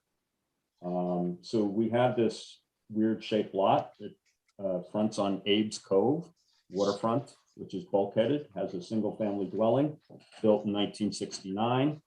And it fronts on TP and Sagamore. So, and it has its weird shape as well. The property, and we provided in our petition, and we made other submissions today, which were emailed. I don't know if you had an opportunity, but it's supplemental information on the character of the neighborhood. Generally, there's about 49 parcels, tax parcels in this RWB zone in this neighborhood, and only 3 of them are commercially developed Predominantly, the rest of them are all single-family dwellings. And many have accessory structures that do not comply with the RWD zone. What my client is doing, the Gardner family, if you recall, 15 Sagamore across the street to the northwest, purchased a property that had 3 dwellings on it, and you granted relief for reconstruction and a swimming pool on that property. So now their daughter, who had left and went to college and got a job, has returned back. They are now residing in the property. And what we found with the property on the recent purchase is the dwelling that was there was a 1-story frame residence, but it had basically a full basement with a garage underneath, all of which does not comply to FEMA. And in fact, has been periodically flooded to the point where it's not usable or habitable. You can't park cars in there, on a regular basis. It's not in the proper shape. So it's not usable for a garage. It's not usable for storage, and thus the need to have a garage.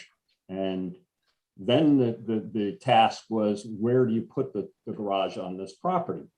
And given the RWB zone, which has a requirement that you be 60 feet from the street, also 60 feet from the front yard, which is the waterfront, so 60 feet. And oddly, there is no setback from a sideline in the RWB zone. Nonetheless, we had on top of that is FEMA, and trying to find a location where this could comply with FEMA. So what happened is the building got shifted to that northerly portion of the property, in the most reasonable area we could. And we also encountered a whole discussion as to compliance with the pyramid law. Originally, we wanted to be closer to TP Street, but because of pyramid, it was shifted to be more than 30 feet. We did provide pyramid diagrams. In fact, we did the pyramid from 2 different calculations. One is from the average natural grade, and we also, which is what we submitted, but the building inspector asked, and we provided revised plans that show the pyramid drawn from the FEMA line, which is actually not as restrictive as if it was measured from grade. So there's no FEMA, no pyramid issues here. So the setback relief we're asking for is the setbacks from TP and Sagamore. And they are the setbacks that we asked for. We also had, because the lots in the RWB zone where 40,000 is the minimum, this lot being 28,000 thereabouts, we did a single and separate search and found that the single and separate search indicated that the property for 14 months in 1966 and 67 was in the same name, or not the entire property. Only a 5,000 square foot lot, which was on that original file map, was in the same name and was then conveyed, or the owner at the time died, and his estate conveyed a 5,000 square foot lot to the parcel to our northwest. Francolini owns it. It has a dwelling. It also has boat slips, more or less a commercial. All of these lots fronting here all have boat slips, all semi-commercial uses that are going on.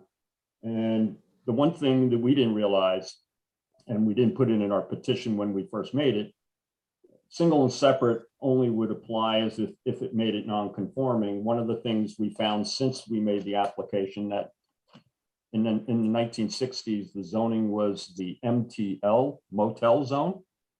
And that was in the 1957 code, which had a minimum lot area of 15,000 square feet. So essentially what happened was our parcel was about 5,000 square feet greater.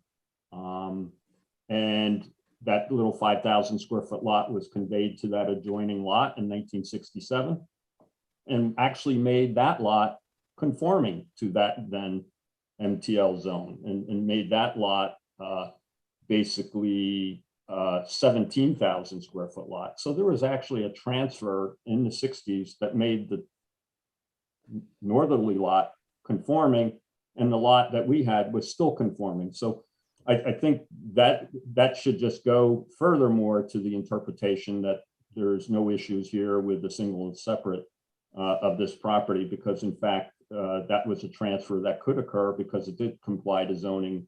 And since 1967, the two properties have been in separate names, separate tax parcels, separate conveyances, et cetera, all the factors which we put in our petition that would otherwise allow you to interpret them as single and separate.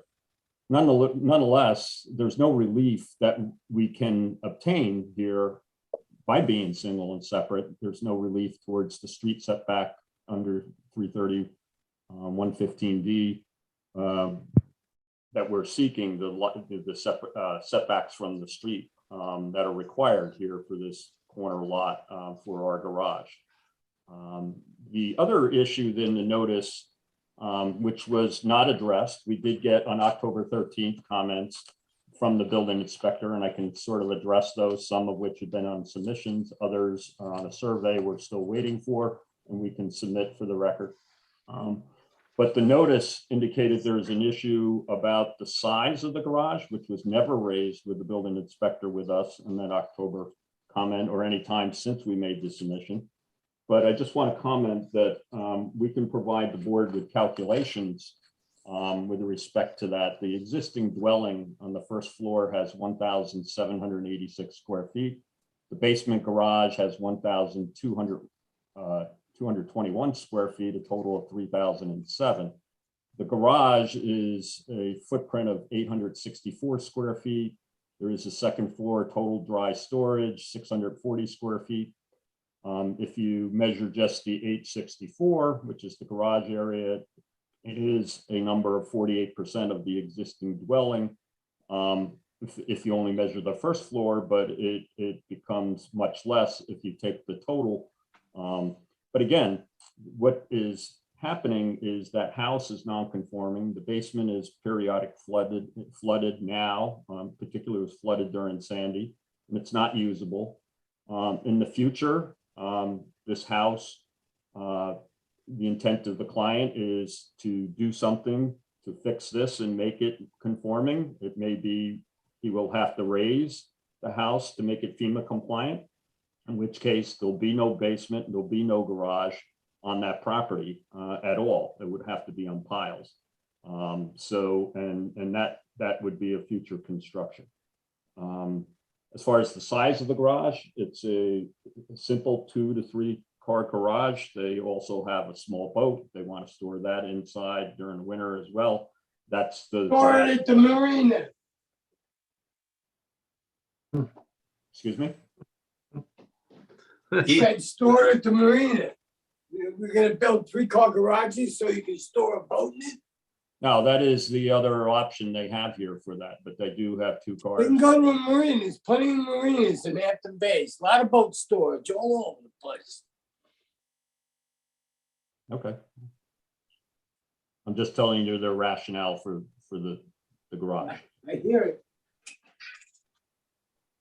So we did receive an email, which I think we were forwarded to you, which is from the neighbor to the north as well. I think it's 8 Sagamore has indicated they've reviewed the plans and have no objections. That's in the proximity of where the garage is being located. And of course, the Gardner family, which are to the northwest, also have no objections. As far as the property to the south, as you know, that is the former Jackson's Marina. We believe the fence that is along that property line, if you look at the pictures or have been to the property, the finished side is facing us. We believe it's their fence, although it may slightly encroach on our property. Nonetheless, with respect to the building inspector's comments, we will provide a survey. We'll investigate, who or what. If it's our fence, we'll make sure it is made to conform. If it's not 4 feet, then it will be reduced if they're going to keep the fence or be removed. As far as the other comment about decks on the house, again, we've been looking into the past history of that as to when, where, or how Nonetheless, our client again, because they intend to do something with this house, will remove any decks that are found not to be in compliance and or make them conform. So we will provide you with an updated survey that indicates that, more importantly, an updated survey as part of the building permit application where those issues will come up. We're not asking for any additional relief, nothing to do with the existing house at this time. The other issue the building inspector raised is, and I don't think she recognized again, is that we're in the RWB zone, and she was questioning the location of the parking, and we acknowledged that there was parking, and our client told us today is that he's not looking to have any parking lot. Well, what he was trying to do, and he believes his architect may have over-designed. All he was looking for is a turnaround area, so he can reduce that as well. But nonetheless, any off-street parking would require a 10-foot setback in the RWB zone from any property line. So we can revise that parking as well if anybody thinks that's an issue. I just had a question because this is the RWB, Katie, or maybe Wayne knows, but the Katie. I know like certain residential zoning rules don't apply in the RWB, such as side yard setback. Does the size of a principal to accessory structure or the accessory structure size apply in the RWB? I would think it does, because the use is still residential and the use is, it's pre-existing. But, I think you can make a different analysis. I'm just trying to remember, the board had one with Susanna Herman, and I just can't remember if that was an RWB. But there was a similar issue. She had a larger proposed garage. I'm trying to remember which one that was. But yes, I think the analysis can still be the same, but maybe, the board could be thinking, well, is the character of the neighborhood, is it still RWB? Does it really matter? Could we exceed it because it's mixed uses? Right. I didn't know. I was just asking because I know it's a different application. Yeah, I think it does. I'm just trying to remember what Susanna's was. Wayne, did you say that your calculations were 48%? It depends again on what you're using as the base numbers and the overall numbers for the first story garage and first story house. It's 48%. If you take because the story of the garage, one number I did differ with you. Instead, you wrote 3,007 for the house, and I had 2,570. Yeah, I see the architect has numbers on their plans related to coverage and things of that sort. So I think that includes patio. So what we did is a calculation of the floor area, 1,786 for the first floor, and then the basement garage that is there below is 1,021. What do you mean the basement garage in the existing house? In the existing house, yes. Yeah. Okay, typically the Essentially, we're basement, replacing the house don't count. Yeah, we're replacing that basement garage space with the new garage, and because So that will be coming out, Wayne? It's basically non-habitable and floods now, and so they can't use it. So it will be replaced at some point when they do, and if and when they get to the point of doing something with the house to make it comply, it will have to be put on piles or moved back further up on the property to a point where it can comply to FEMA. Most of if you look on our maps where the FEMA zone, it goes up pretty far. As far as the AE9, most of the properties AE9, the highest elevation on the property is about 11 in the northeast corner of the property. So the house will likely have to be on piles, or the point is its lowest elevation has to be 2 feet above that. So it's not possible, I believe, that they'll ever have a garage, a basement on the reconstructed house anywhere on the property. It's very hard to determine what the size of the house actually will be in comparison to the garage when so much is going to be done on the house. So That seems to be a little bit of a problem. I was also concerned when I went to the property about these decks. You know, Wayne, anything gonna happen about these Well, decks? again, my client purchased earlier this spring. The elderly woman who sold the property was not going to get any and all permits. We questioned her. She said she and her family have had that way probably since the late 60s or 70s, since they've owned, you know, or whenever they owned the property, that more or less they were there. One of them, that the building inspector on the south southerly corner, the so-called concrete patio, we have pictures of that. And if you haven't seen the pictures, I don't know if my associate John can share those 3 pictures. If you haven't been to the property, it's like a concrete wall. The first, But it's not actually made out of concrete, Wayne, right? It's no, block. the patio is. The patio on the south.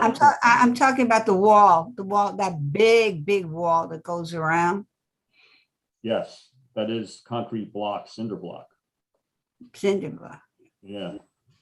And so the patio in the corner is just a function of that space where this foundation, if you want to call it that, has existed since the house was constructed.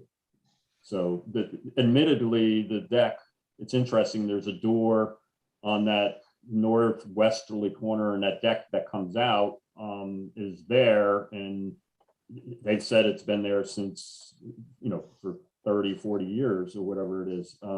But, you know, there's no permits or surveys to show that in the building department. That's why the building inspector raised it. We don't think that she's inaccurate, but the point is we're going to dig a little more, you know, because we don't have necessarily access to the plans, the floor plans or anything, because there were none in the building department. But our client is prepared to, if necessary, remove it and make it conform. If the only thing they can do to have access to that door that's there is a stairway, that's what they'll revise and do it, as far as that is concerned. As far as the patio, we're not sure what to do, because again, if you look at those photos, you'll see that it was just a function of that wall being there and what that space is. It's very hard to make a determination, and for me, whether the garage is incidental, when I don't really know what the size of this house is. Yeah, well, we definitely need that clarified. So if you could give us a written submission on and exact percentages on the space, the percentage on the primary structure, the percentage on the accessory building, because we need that. Yeah, I mean, absolutely. I mean, no one, you know, like I said, this is something that only came up upon looking at your agenda. It didn't come up with the building inspector. We weren't, you know, otherwise we would have had the architect and the surveyor provide all these numbers for you. I understand. But you know, if certain pieces are going to be removed, that make the percentage even higher, because the house will become smaller. I mean, I'd like to know what this house is going to look like after you do whatever you're going to do to make it acceptable. Am I clear, Wayne? At the moment, they're just trying to get a usable space for the garage so they can have, but they don't, it's going to be, you know, because the house is located 20 some feet from the bulkhead, it's going to require a whole wetland process, and that's going to take some time to get involved in. Well, is there any rush about getting this garage? Yes. Why? They store the boat there as soon as possible.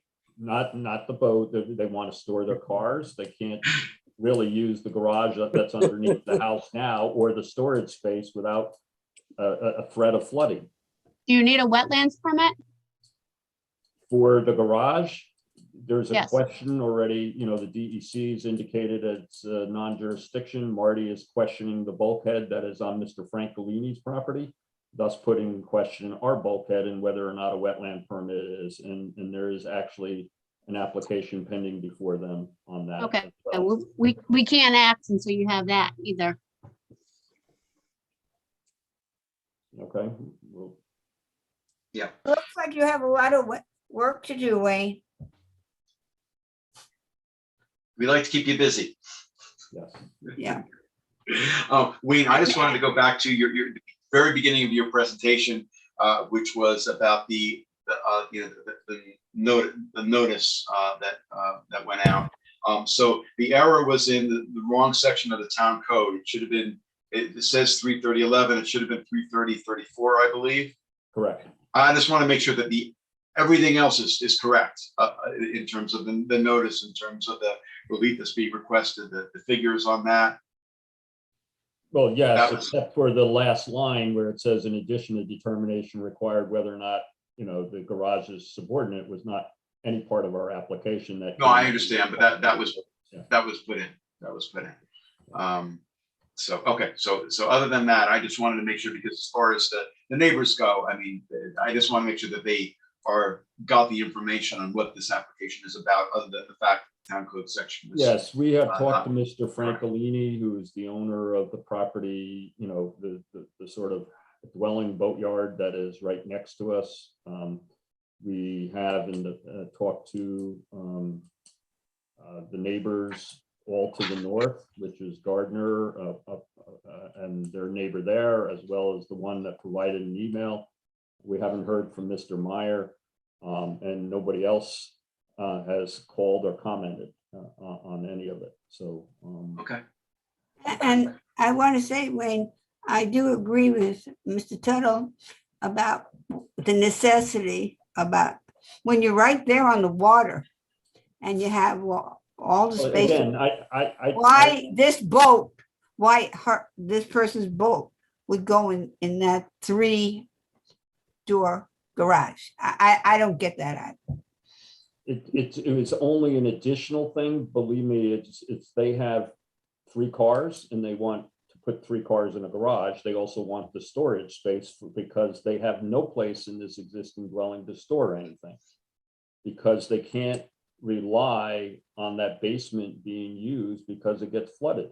You're looking for storage above the garage. That right, Wayne? Right, so the garage above storage and other things, patio furniture, things of that sort, they have no. But all of that is going to be changed, right, Wayne? So you're going to make it They're not going to, it may take a few years to get through the process of building and, reconstructing or moving or making the house compliant. They may. Well, maybe that's the time you should come back to us to talk to us about your garage. Excuse me? No, I don't agree. Okay. Well,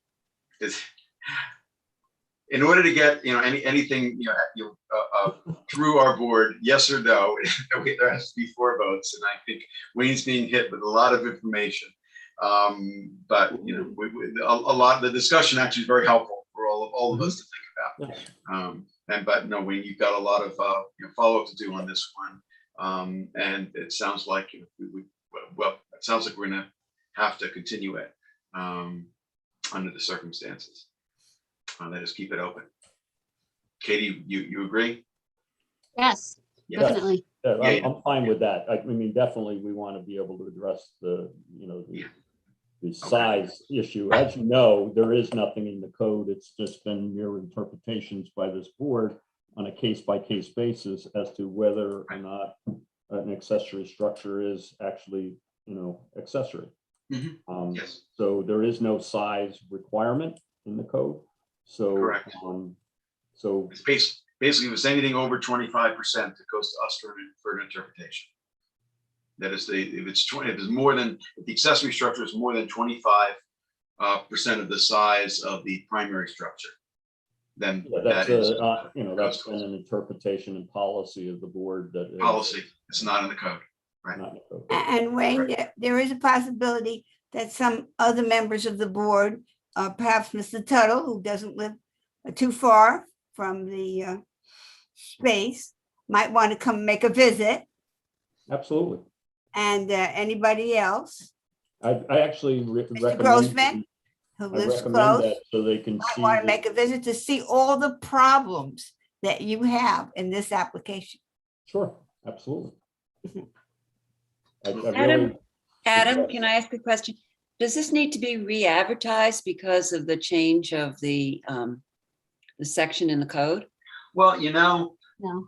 in my view, it's a typographical error. Okay. That I mean, the actual numbers in terms of the relief was correct. The only thing was the code section.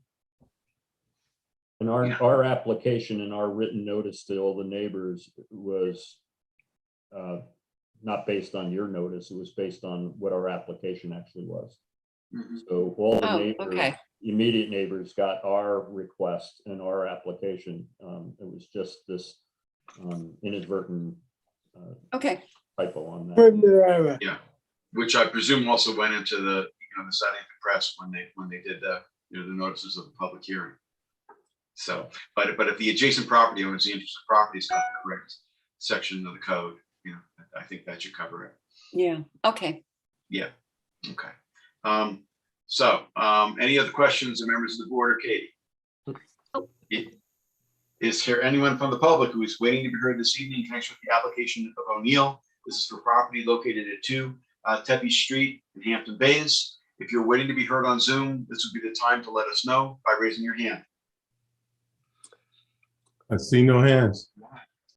Okay. And Helen, maybe you can talk to Wayne about when he'd like to come back. Wayne, when would you like to come back? We can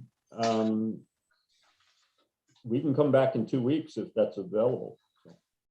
We have room on the agenda. I don't see how this could possibly be taken care of in 2 weeks.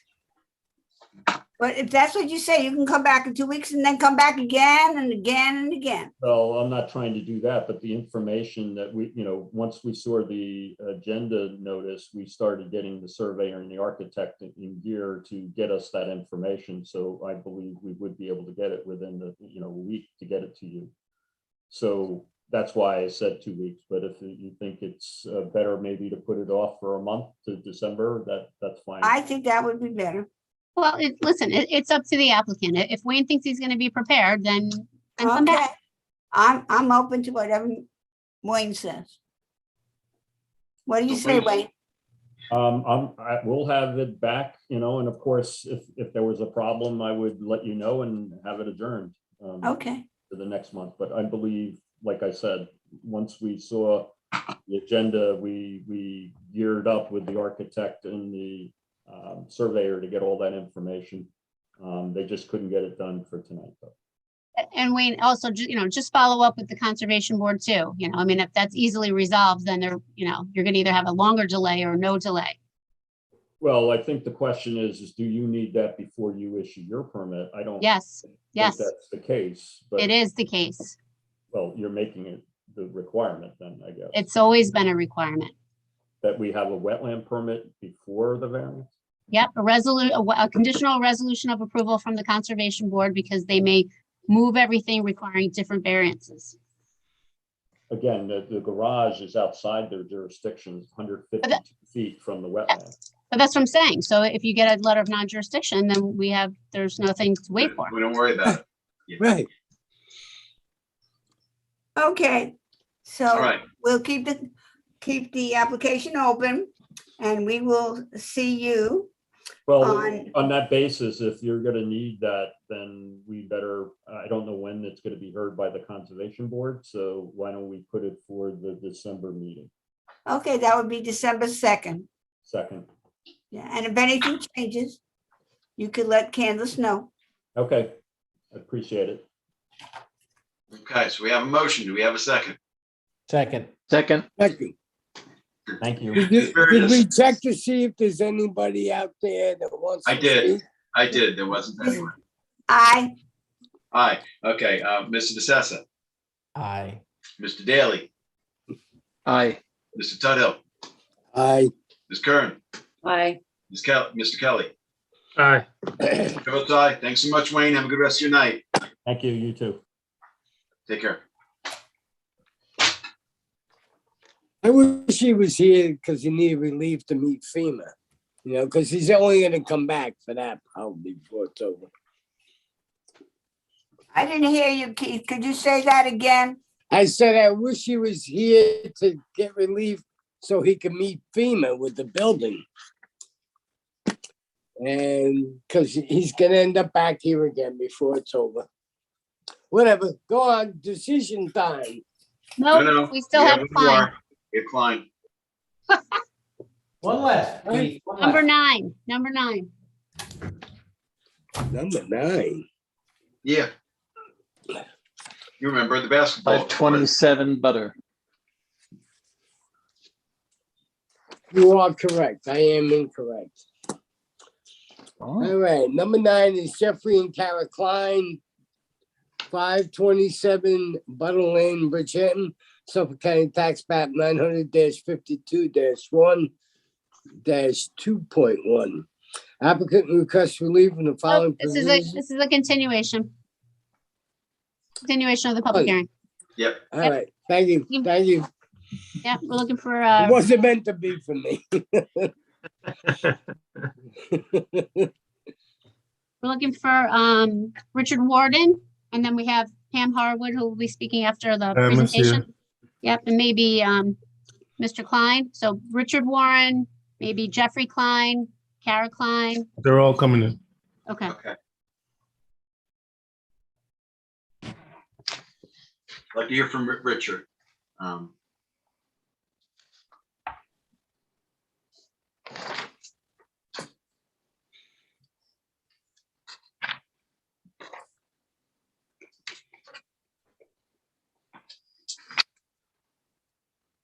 Mr. Klein is here? We're waiting for Richard Warden, who's the agent for the applicant. He's there. Yep. Let's start your video. Yep.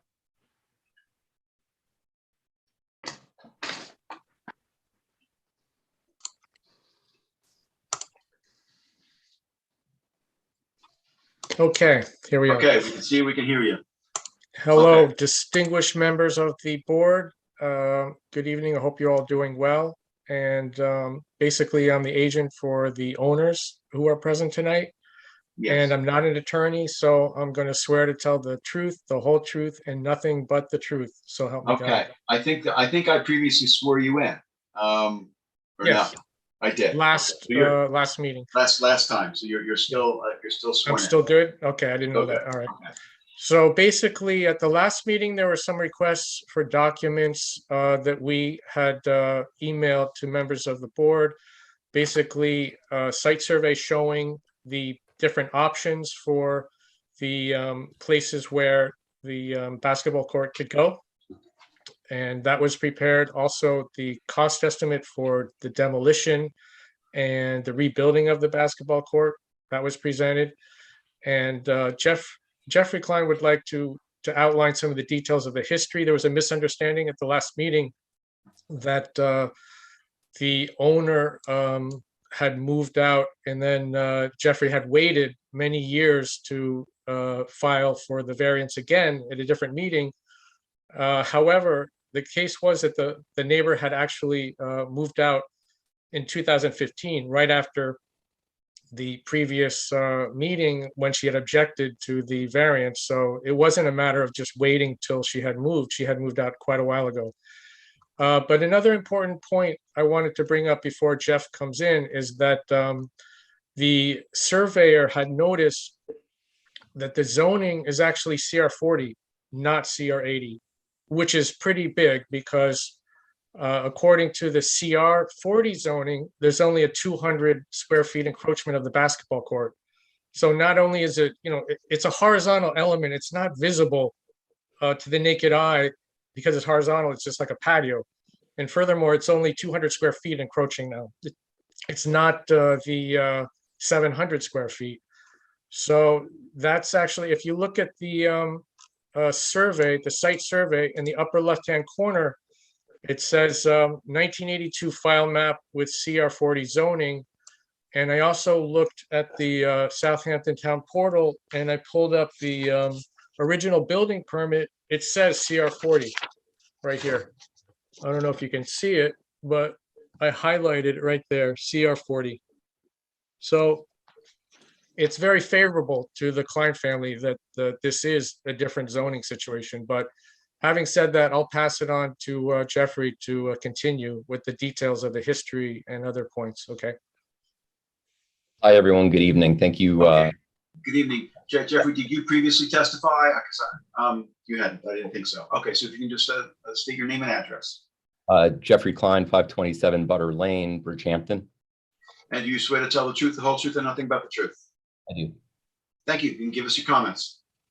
Thank you for listening to me today. I thought one thing that would be helpful is just hearing the history of my ownership of the property. In 2012, I purchased the property. Starting in 2013, I did some cosmetic work, which was just painting the interior and the exterior. And most of the work that I was actually focused on was a landscaping plan. The landscaping was very overgrown. It looked terrible. I used my New York City architect. I live in New York City permanent full-time. I used my New York City architect who drew the landscaping plan, and that was executed by a landscaper who I think was discussed 2 weeks ago, but ultimately presented to the zoning board in 2014. Yes, I watched that testimony. Yeah, as did I. And it was his basketball court that he had done at the time. I actually still use him as my landscaper. He now has 60 people working for him, and I think he does a lot of courts. The main focus when we had put the landscaping plan together was to keep it a very free-flowing plan with a lot of flowing grasses and really having it look very natural. The place where we had located the court is on the south side of the property. It's actually not visible by the street and really almost not visible by our driveway. It's got either hedges or fences on all four sides. And it's aligned in a way, the property line isn't exactly aligned with the way the house is. And so it's aligned with the house, so it actually looks appropriate the way that it's spaced next to the house. So I thought that was an important thing to understand what our goal was when we were doing our landscaping plan. The New York City architect didn't know about the permitting. The landscaper didn't know about the permitting, and I certainly didn't know about the permitting, and clearly I know about it now. The home was in 2013, when the summer of 13 was when I had finished the court. My kids were away at summer camp, and they only came back to use the court in August of that year. We got a violation in June of 14. We filed for a permit. It was denied. We filed for a variance, and ultimately came to your board in October of 2014. I wasn't there, but I had an attorney representing me. I watched that video, which I think you were referring to, and the neighbor at the time, Miss Bovers, came and presented to the board. She made comments about being disturbed by the lights, being disturbed by the teams playing. We never had lights. We don't have lights now. We never did. The court is actually, it's referred to a basketball court, but it's only 900 square feet. A traditional basketball court's 4,500 square feet. So, I mean, it's a small space. You couldn't have more than 4 people playing at any one point. So I wouldn't call it the same term of teams that she had referred to. And then within 6 months after that, she sold the home. So the home she sold was knocked down. A new home's been built, or was built, I think, finished in end of 15, early 16, by neighbors. Their names are Lauren and Stephen Glassgold, and they, I think, had submitted an email, which at least I had forwarded to Richard, where they don't have any objection to the court right now.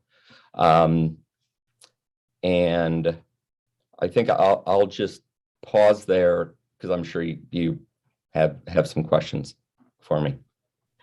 Well, I just want to say, I watched the public hearings from the last go-round when your attorney made the presentation.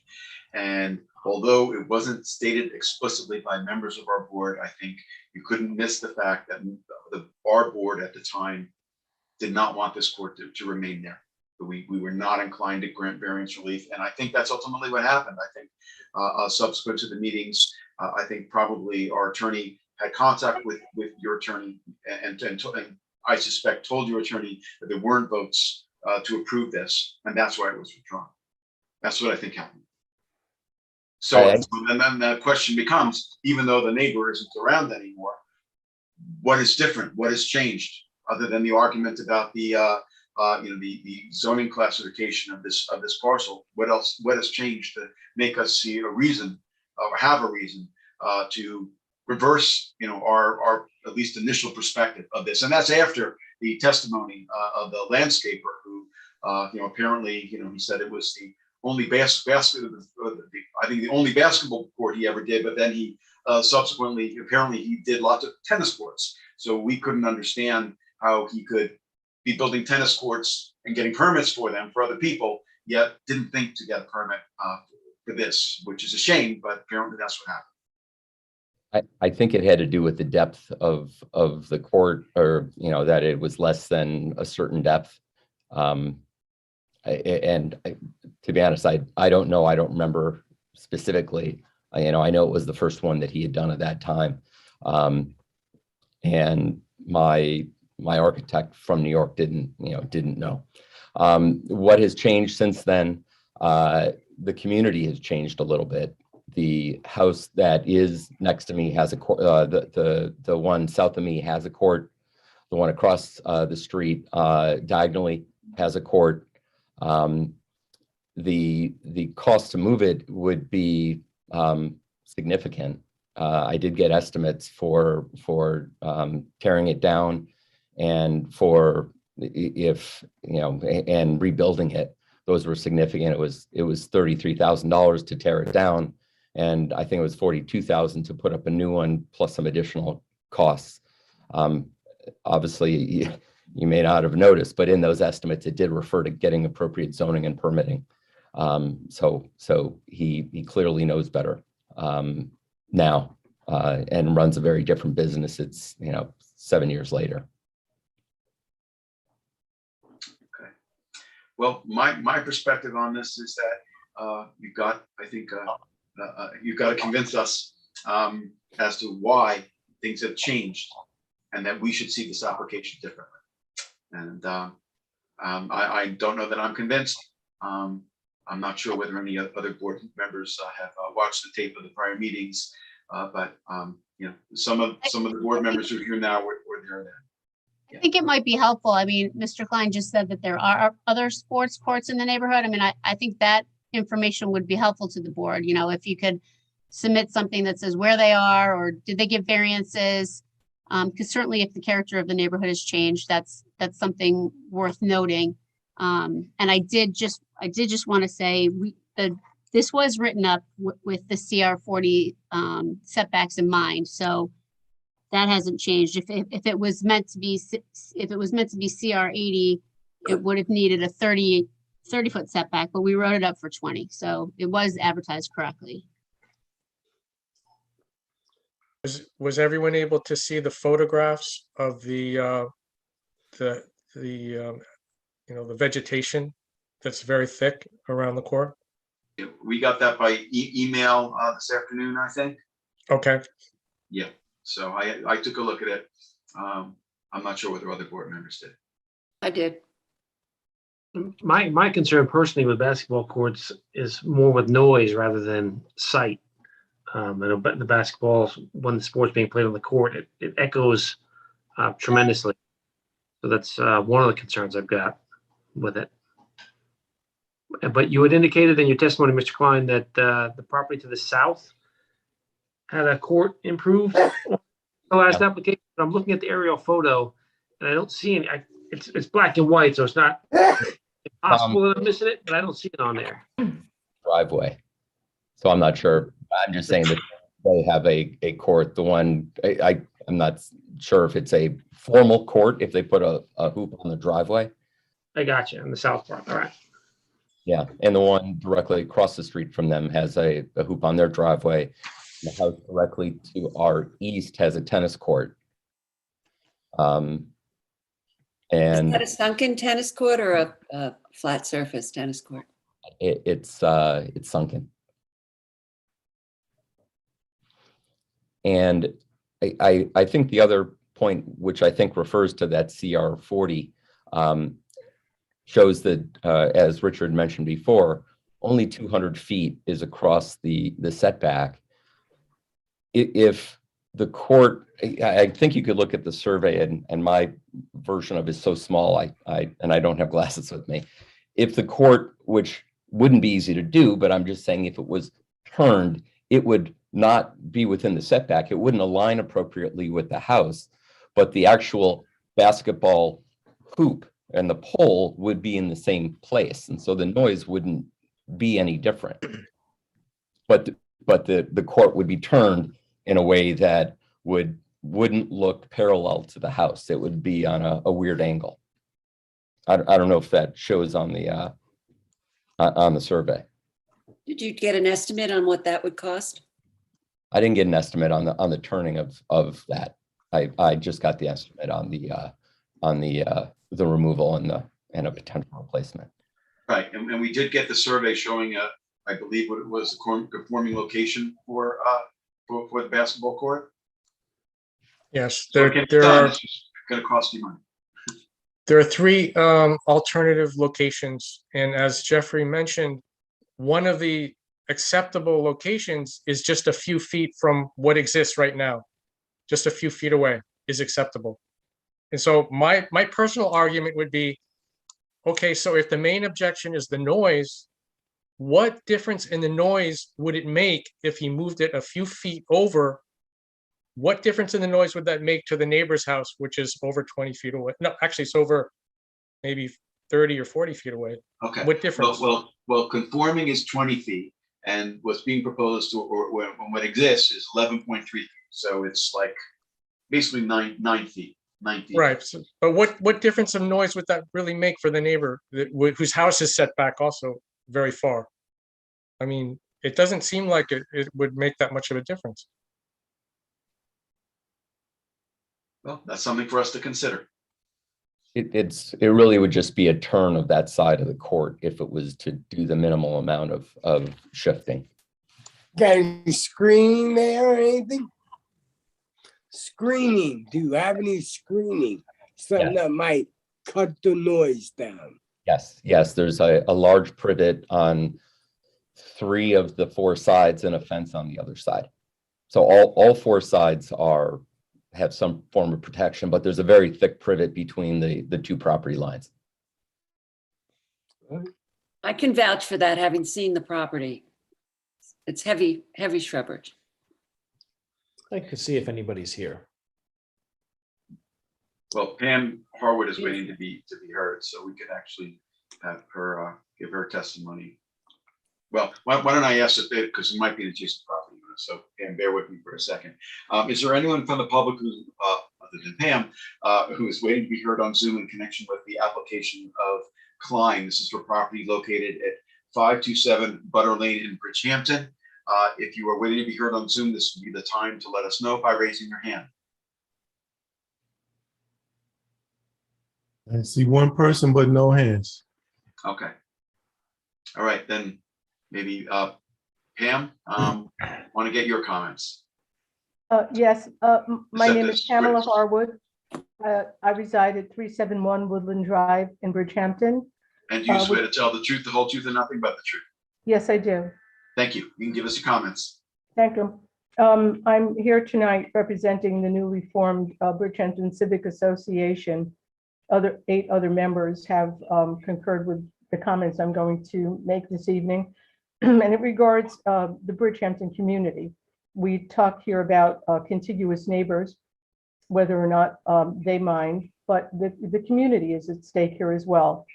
And so many community members are unhappy with all the variances that are being given in the hamlet of Bridgehampton. And here is a case where a basketball court was built without a permit. I believe it's up to the owner to find out before doing construction whether or not permits are required, not up to the landscaper. And here, there was construction without the benefit of the building permit. And this is 9 years later, coming back and asking for a variance for relief.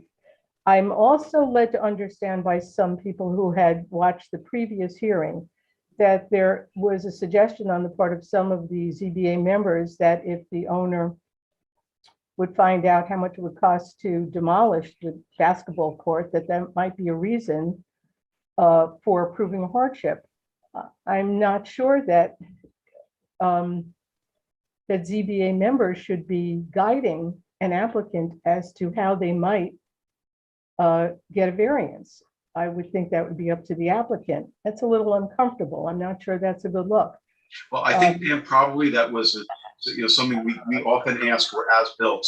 We ask for an estimate, not Seems making like a a little bit of- suggestion, just Yes, I getting understand. information.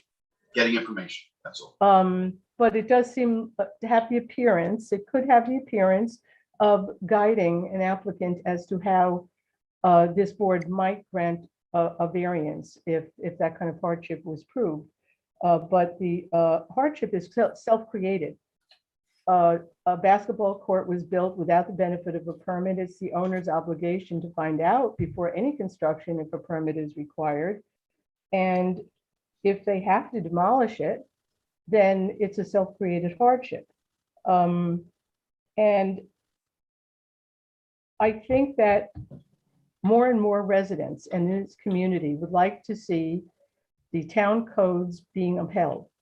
And all the variances that are being given, including in this particular case, a self-created hardship, is a way we fear of bypassing the town code, of avoiding a legislative process. If the code needs to be changed, that's up to the town board. But all the variances that are being given, it's a way to bypass the town code, and that shouldn't be. I think this is self-created, and to give a variance to this particular application, I think would be unseemly. And I speak for other members, and I speak for a lot of members in this community. And I thank you for listening. Thank you for your comments. Okay. Richard or Jeff, do you want to respond? I would like to respond. I have a degree in architecture, and I'm familiar with the responsibility of an architect. And having said that, I don't really think Pamela was justified in saying that this was a self-created problem, considering that he hired a professional architect to design the court. And it doesn't seem that it would be all on his shoulders in that respect. It's not like he just built it himself. He hired professionals. Yeah, but I mean, it was built without permits, and I think that generally, regardless of who was supposed to be responsible for getting permits, if they were to have gotten permits, I think the fact that it was built without permits makes it self-created. I do. But that's only one factor in our 5-part area variance standards. And we can't deny an application solely based on the fact that it is a self-created hardship. The law doesn't allow for that. We have to consider the entire 5-part test. I obviously agree. I mean, it was my architect, it was my landscaper, so it's my responsibility, for sure. It obviously comes down to me, and I apologize for having done that. I do think it's I don't know if the term's aggressive, but maybe a little bit of a reach by Ms. Harwood to use the term unseemly for the board to recommend that I get an estimate for what it would cost for my own hardship. And I just think it's maybe a little unfair for her to throw that word out there to prejudice the board. Okay. Any other questions or comments? Ms. Harwood, can I ask if in fact this basketball court is made to conform in its present location by cutting the corner and realigning it, you know, the board really is limited in terms of what it can do. If it's, you know, conforms, it conforms. Do you agree with that? Are you addressing Pamela? Yes. I was Pam, suggesting it to Pamela, yes. yeah. Oh, I'm sorry. Could you So I repeat was the saying, question? you know, we talked before about the fact that if he re-angled the board, the basketball court, he would be within his rights. Do you understand that? What I understand is that, I don't know if, what I understand is I think there has to be something has to happen when somebody builds something without a permit, and it takes 9 years to come back and ask for this to be legal. I think there has to be some repercussions to that. It's being done all over our community. The amount of variances being asked for, and there's so much of it is not before the fact. May I do this and get a variance? So many of the things that I'm seeing come before this board are things that have already been done, and then the applicant comes back and asks for forgiveness or asks for legalization, however you want to call it. This is becoming a very big trend, and I'm sure you must realize that nearly so much that comes before you is asking permission after the fact. I think there has to be some way that we can try to not make this such a trend, to stop this in the future. People will get to know that if they just build it, they can come back and ask for legalization and forgiveness, and they will get it. And by re-angling it, certainly that would, and if it's made to be conforming, I think that's another application, maybe that goes to the building department. I am assuming there would have to be some demolition done to make that happen. But I think there are two separate issues here, and you're addressing one of the issues. Okay, thank you. So Okay. my Any other questions concern or is, comments? yeah, my concern is that we had a hearing approximately 9 years ago that, you know, wasn't decided, it was withdrawn, but in all likelihood, it wasn't going to be favorable had it been going that way. And now we have the same application here again with what amounts to not really a change in circumstance. The change in circumstance potentially being there's now no longer a neighbor objection, and we've allowed 9 years to pass with this here. So I'm struggling with that and the message that it could potentially send to the community, that if you wait long enough and the political climate changes and board members change, that a decision could change. And that's not, you know, what we try to do here. We try to be consistent with decisions. And we're also to weigh, you know, granting the least amount of relief necessary to accomplish the applicant's goals. The applicant's goals here is to have a half basketball court on the property. And there are areas or zones where a half basketball court can fit. So I am at this time not in favor of the application from where I sit. And I agree, after hearing testimony from the last meeting and this meeting, I am not in favor of granting relief on this. I'm not in favor. So that's 3. Well, I was always disturbed by the fact of 9 years past, 7 years, or how many years it was, without there being action taken. I mean, there was a violation and action wasn't taken. So I'm not looking positively either. I concur as well. I have an issue with the lapse in time, just withdrawing it and coming back, trying to find a more favorable climate. So I'm in the same boat. So we have a majority on the board that is not inclined to grant relief. So it's up to you, Richard. You could, you know, let us make it a denial decision, or you can withdraw the application. That's up to you, and up to Mr. Klein, of course. Jeffrey? And you don't have to make a decision right now. You could let the board know in writing. You can let I us know. don't know in the writing. difference between the two. Sounds good. But my Okay. question is, if you withdraw the application, something has to be done, correct? Correct. I mean, the basketball court just doesn't stay because he Correct. withdraws the application.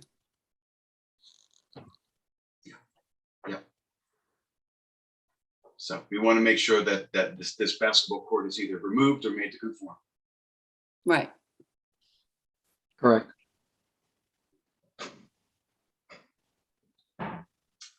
Okay, thank you. Okay. All right.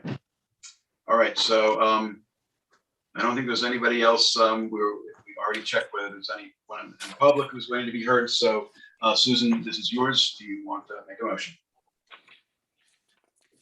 All right, well, what are we doing? Well, we're going to make a motion. Yeah, make a motion to close. We're going to make a motion to Move to close. terminate. Written But- subs. I guess we will have written subs submitted by, when is it? November 19th, with a decision on the 2nd of December. Second. Okay. So to be clear, when would we need to submit the decision to withdraw or not? Well, I mean, if you can get it to us by November 19th, that would be helpful. Okay, all right. Thank you. Okay. Thank you for your consideration, everyone. Thank you. Okay. Ms. Kern, Aye. Mr. DeSessa, Aye. Mr. Tudhill, Aye. Ms. Burgess, Aye. Mr. Kelly, Aye. Daley, Aye. Chair votes aye. Thank you all. Have a good rest of your night. I just want to say, thank you, Pamela, for your comments. Thank you. Thank you for listening. Thank you. Good night. Good night. Good night. I would just have, before we start reading decisions, Stephen and Wendy Cambor, tax map 900-211-2-22, adjourn that till our November 18th meeting, please. Second. All in favor? Aye. Aye. Aye. Okay. Aye. Okay, so we're on to decisions. I have a few. I'm not sure if anybody else has some, but you want me to get started? Yep. Sure. All right. First decision I have is in the application of Athena Moutsakis, I'm mispronouncing it, tax map number 900-564. This application is for property located at 10 Oak Road, Noyak. Applicant requests variances to construct a new two-story dwelling in Pine Neck. After discussions with the board, the applicant reduced the proposed pyramid encroachment, and as revised, the application passes the standards set forth in New York State Town Law and the Town Code. Therefore, this board grants relief from the following provisions of the Town Code for a proposed two-story dwelling. 1, Town Code 331-15C, continuance for a proposed principal front yard setback on the north side of the property, Noyak Avenue, of 10.4 feet, where 14.7 feet is pre-existing. 2, Town Code 33011, Residential Districts Table of Dimensional Regulations for 1, a principal front yard setback on the west side of the property, Oak Road, of 27.5 feet, where 30 feet is required to the dwelling. 2, a principal setback on the east side of the property, Noyak Avenue, of 19.8 feet, where 30 feet is required to the dwelling. 3, a principal front yard setback on the east side of the property, Noyak Avenue, of 17.7 feet, where 30 feet is required for the porch. And 4, a proposed total lot coverage of 25.1%. And Town Code 330-83B1 yards for an unroofed balcony that projects more than 8 feet into the principal front yard setback. And 4, Town Code 330-84D pyramid for a proposed encroachment in the amount of 5,408 cubic feet, all for structures as shown on the survey and pyramid sketch prepared by Jeffrey Hatterer, surveyor, last revised September 19, 2021, and the plans prepared by David Thomas Feeney of MBSP Modular, last revised March 16, 2021. Granted, the foregoing relief is subject to such other conditions and permits as applicant has already acquired or may otherwise have to require for final approval of the subject premises. Second. Mr. Tudhill. Aye. Ms. Burgess. Aye. Ms. Kern. Aye. Mr. Daley. No. Mr. Kelly, Aye. Mr. DeSessa. Aye. Chair votes aye. Next, I have a determination in the matter of the application of Mia Rowe. This is for property located at Suffolk County Tax Map Number 936-120.26. This application is for property located at 872 Millstone Road, Bridgehampton.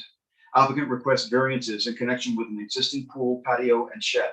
After further review from the building department, it was determined that only the pool required variances. While this board does not condone construction done without a building permit, it was established that a permit was issued and amended, and then later determined that the location was in the front yard and required a variance. This application passes the standards set forth in New York State Town Law and the Town Code. Therefore, this board grants relief from the following relief: to legalize the location of the 20 by 53.4 foot in-ground swimming pool with waterfall. 1, Town Code 33011, Residential Districts Table of Dimensional Regulations for an accessory front yard setback of 38.8 feet where 70 feet is required.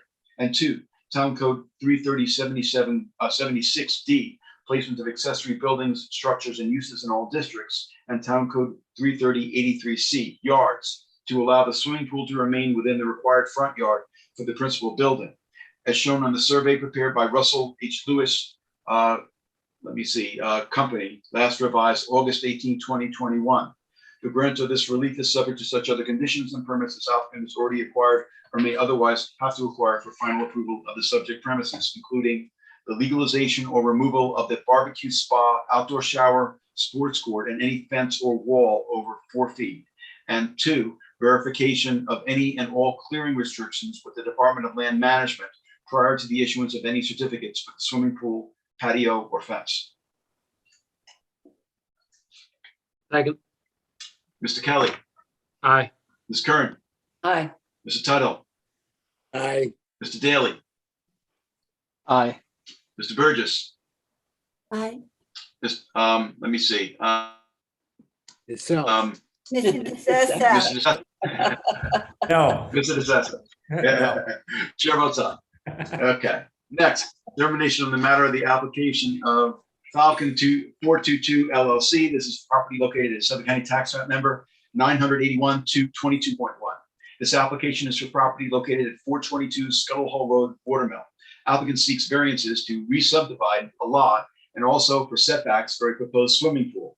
This application passes the standards set forth in New York State Town Law and the Town Code. Therefore, this board grants relief from the following provisions of the Town Code to permit the re-subdivision of the subject premises. 1, Town Code 33011, Residential Districts Table of Dimensional Regulations, as it relates to Town Code 292-44, exemptions, waivers. 1, for proposed Lot 1, a lot area of 43,377.76 square feet where 80,000 square feet is required. And 2, for proposed Lot 2, 1, a lot area of 40,003.88 square feet where 80,000 square feet is required. This board also grants relief for an accessory rear yard setback of 20 feet where 30 feet is required, and an accessory side yard setback of 20 feet where 30 feet is required for a proposed 20-foot by 50-foot swimming pool on proposed Lot 2, as shown on the survey prepared by Michael J. Scalise, last revised October 8, 2021.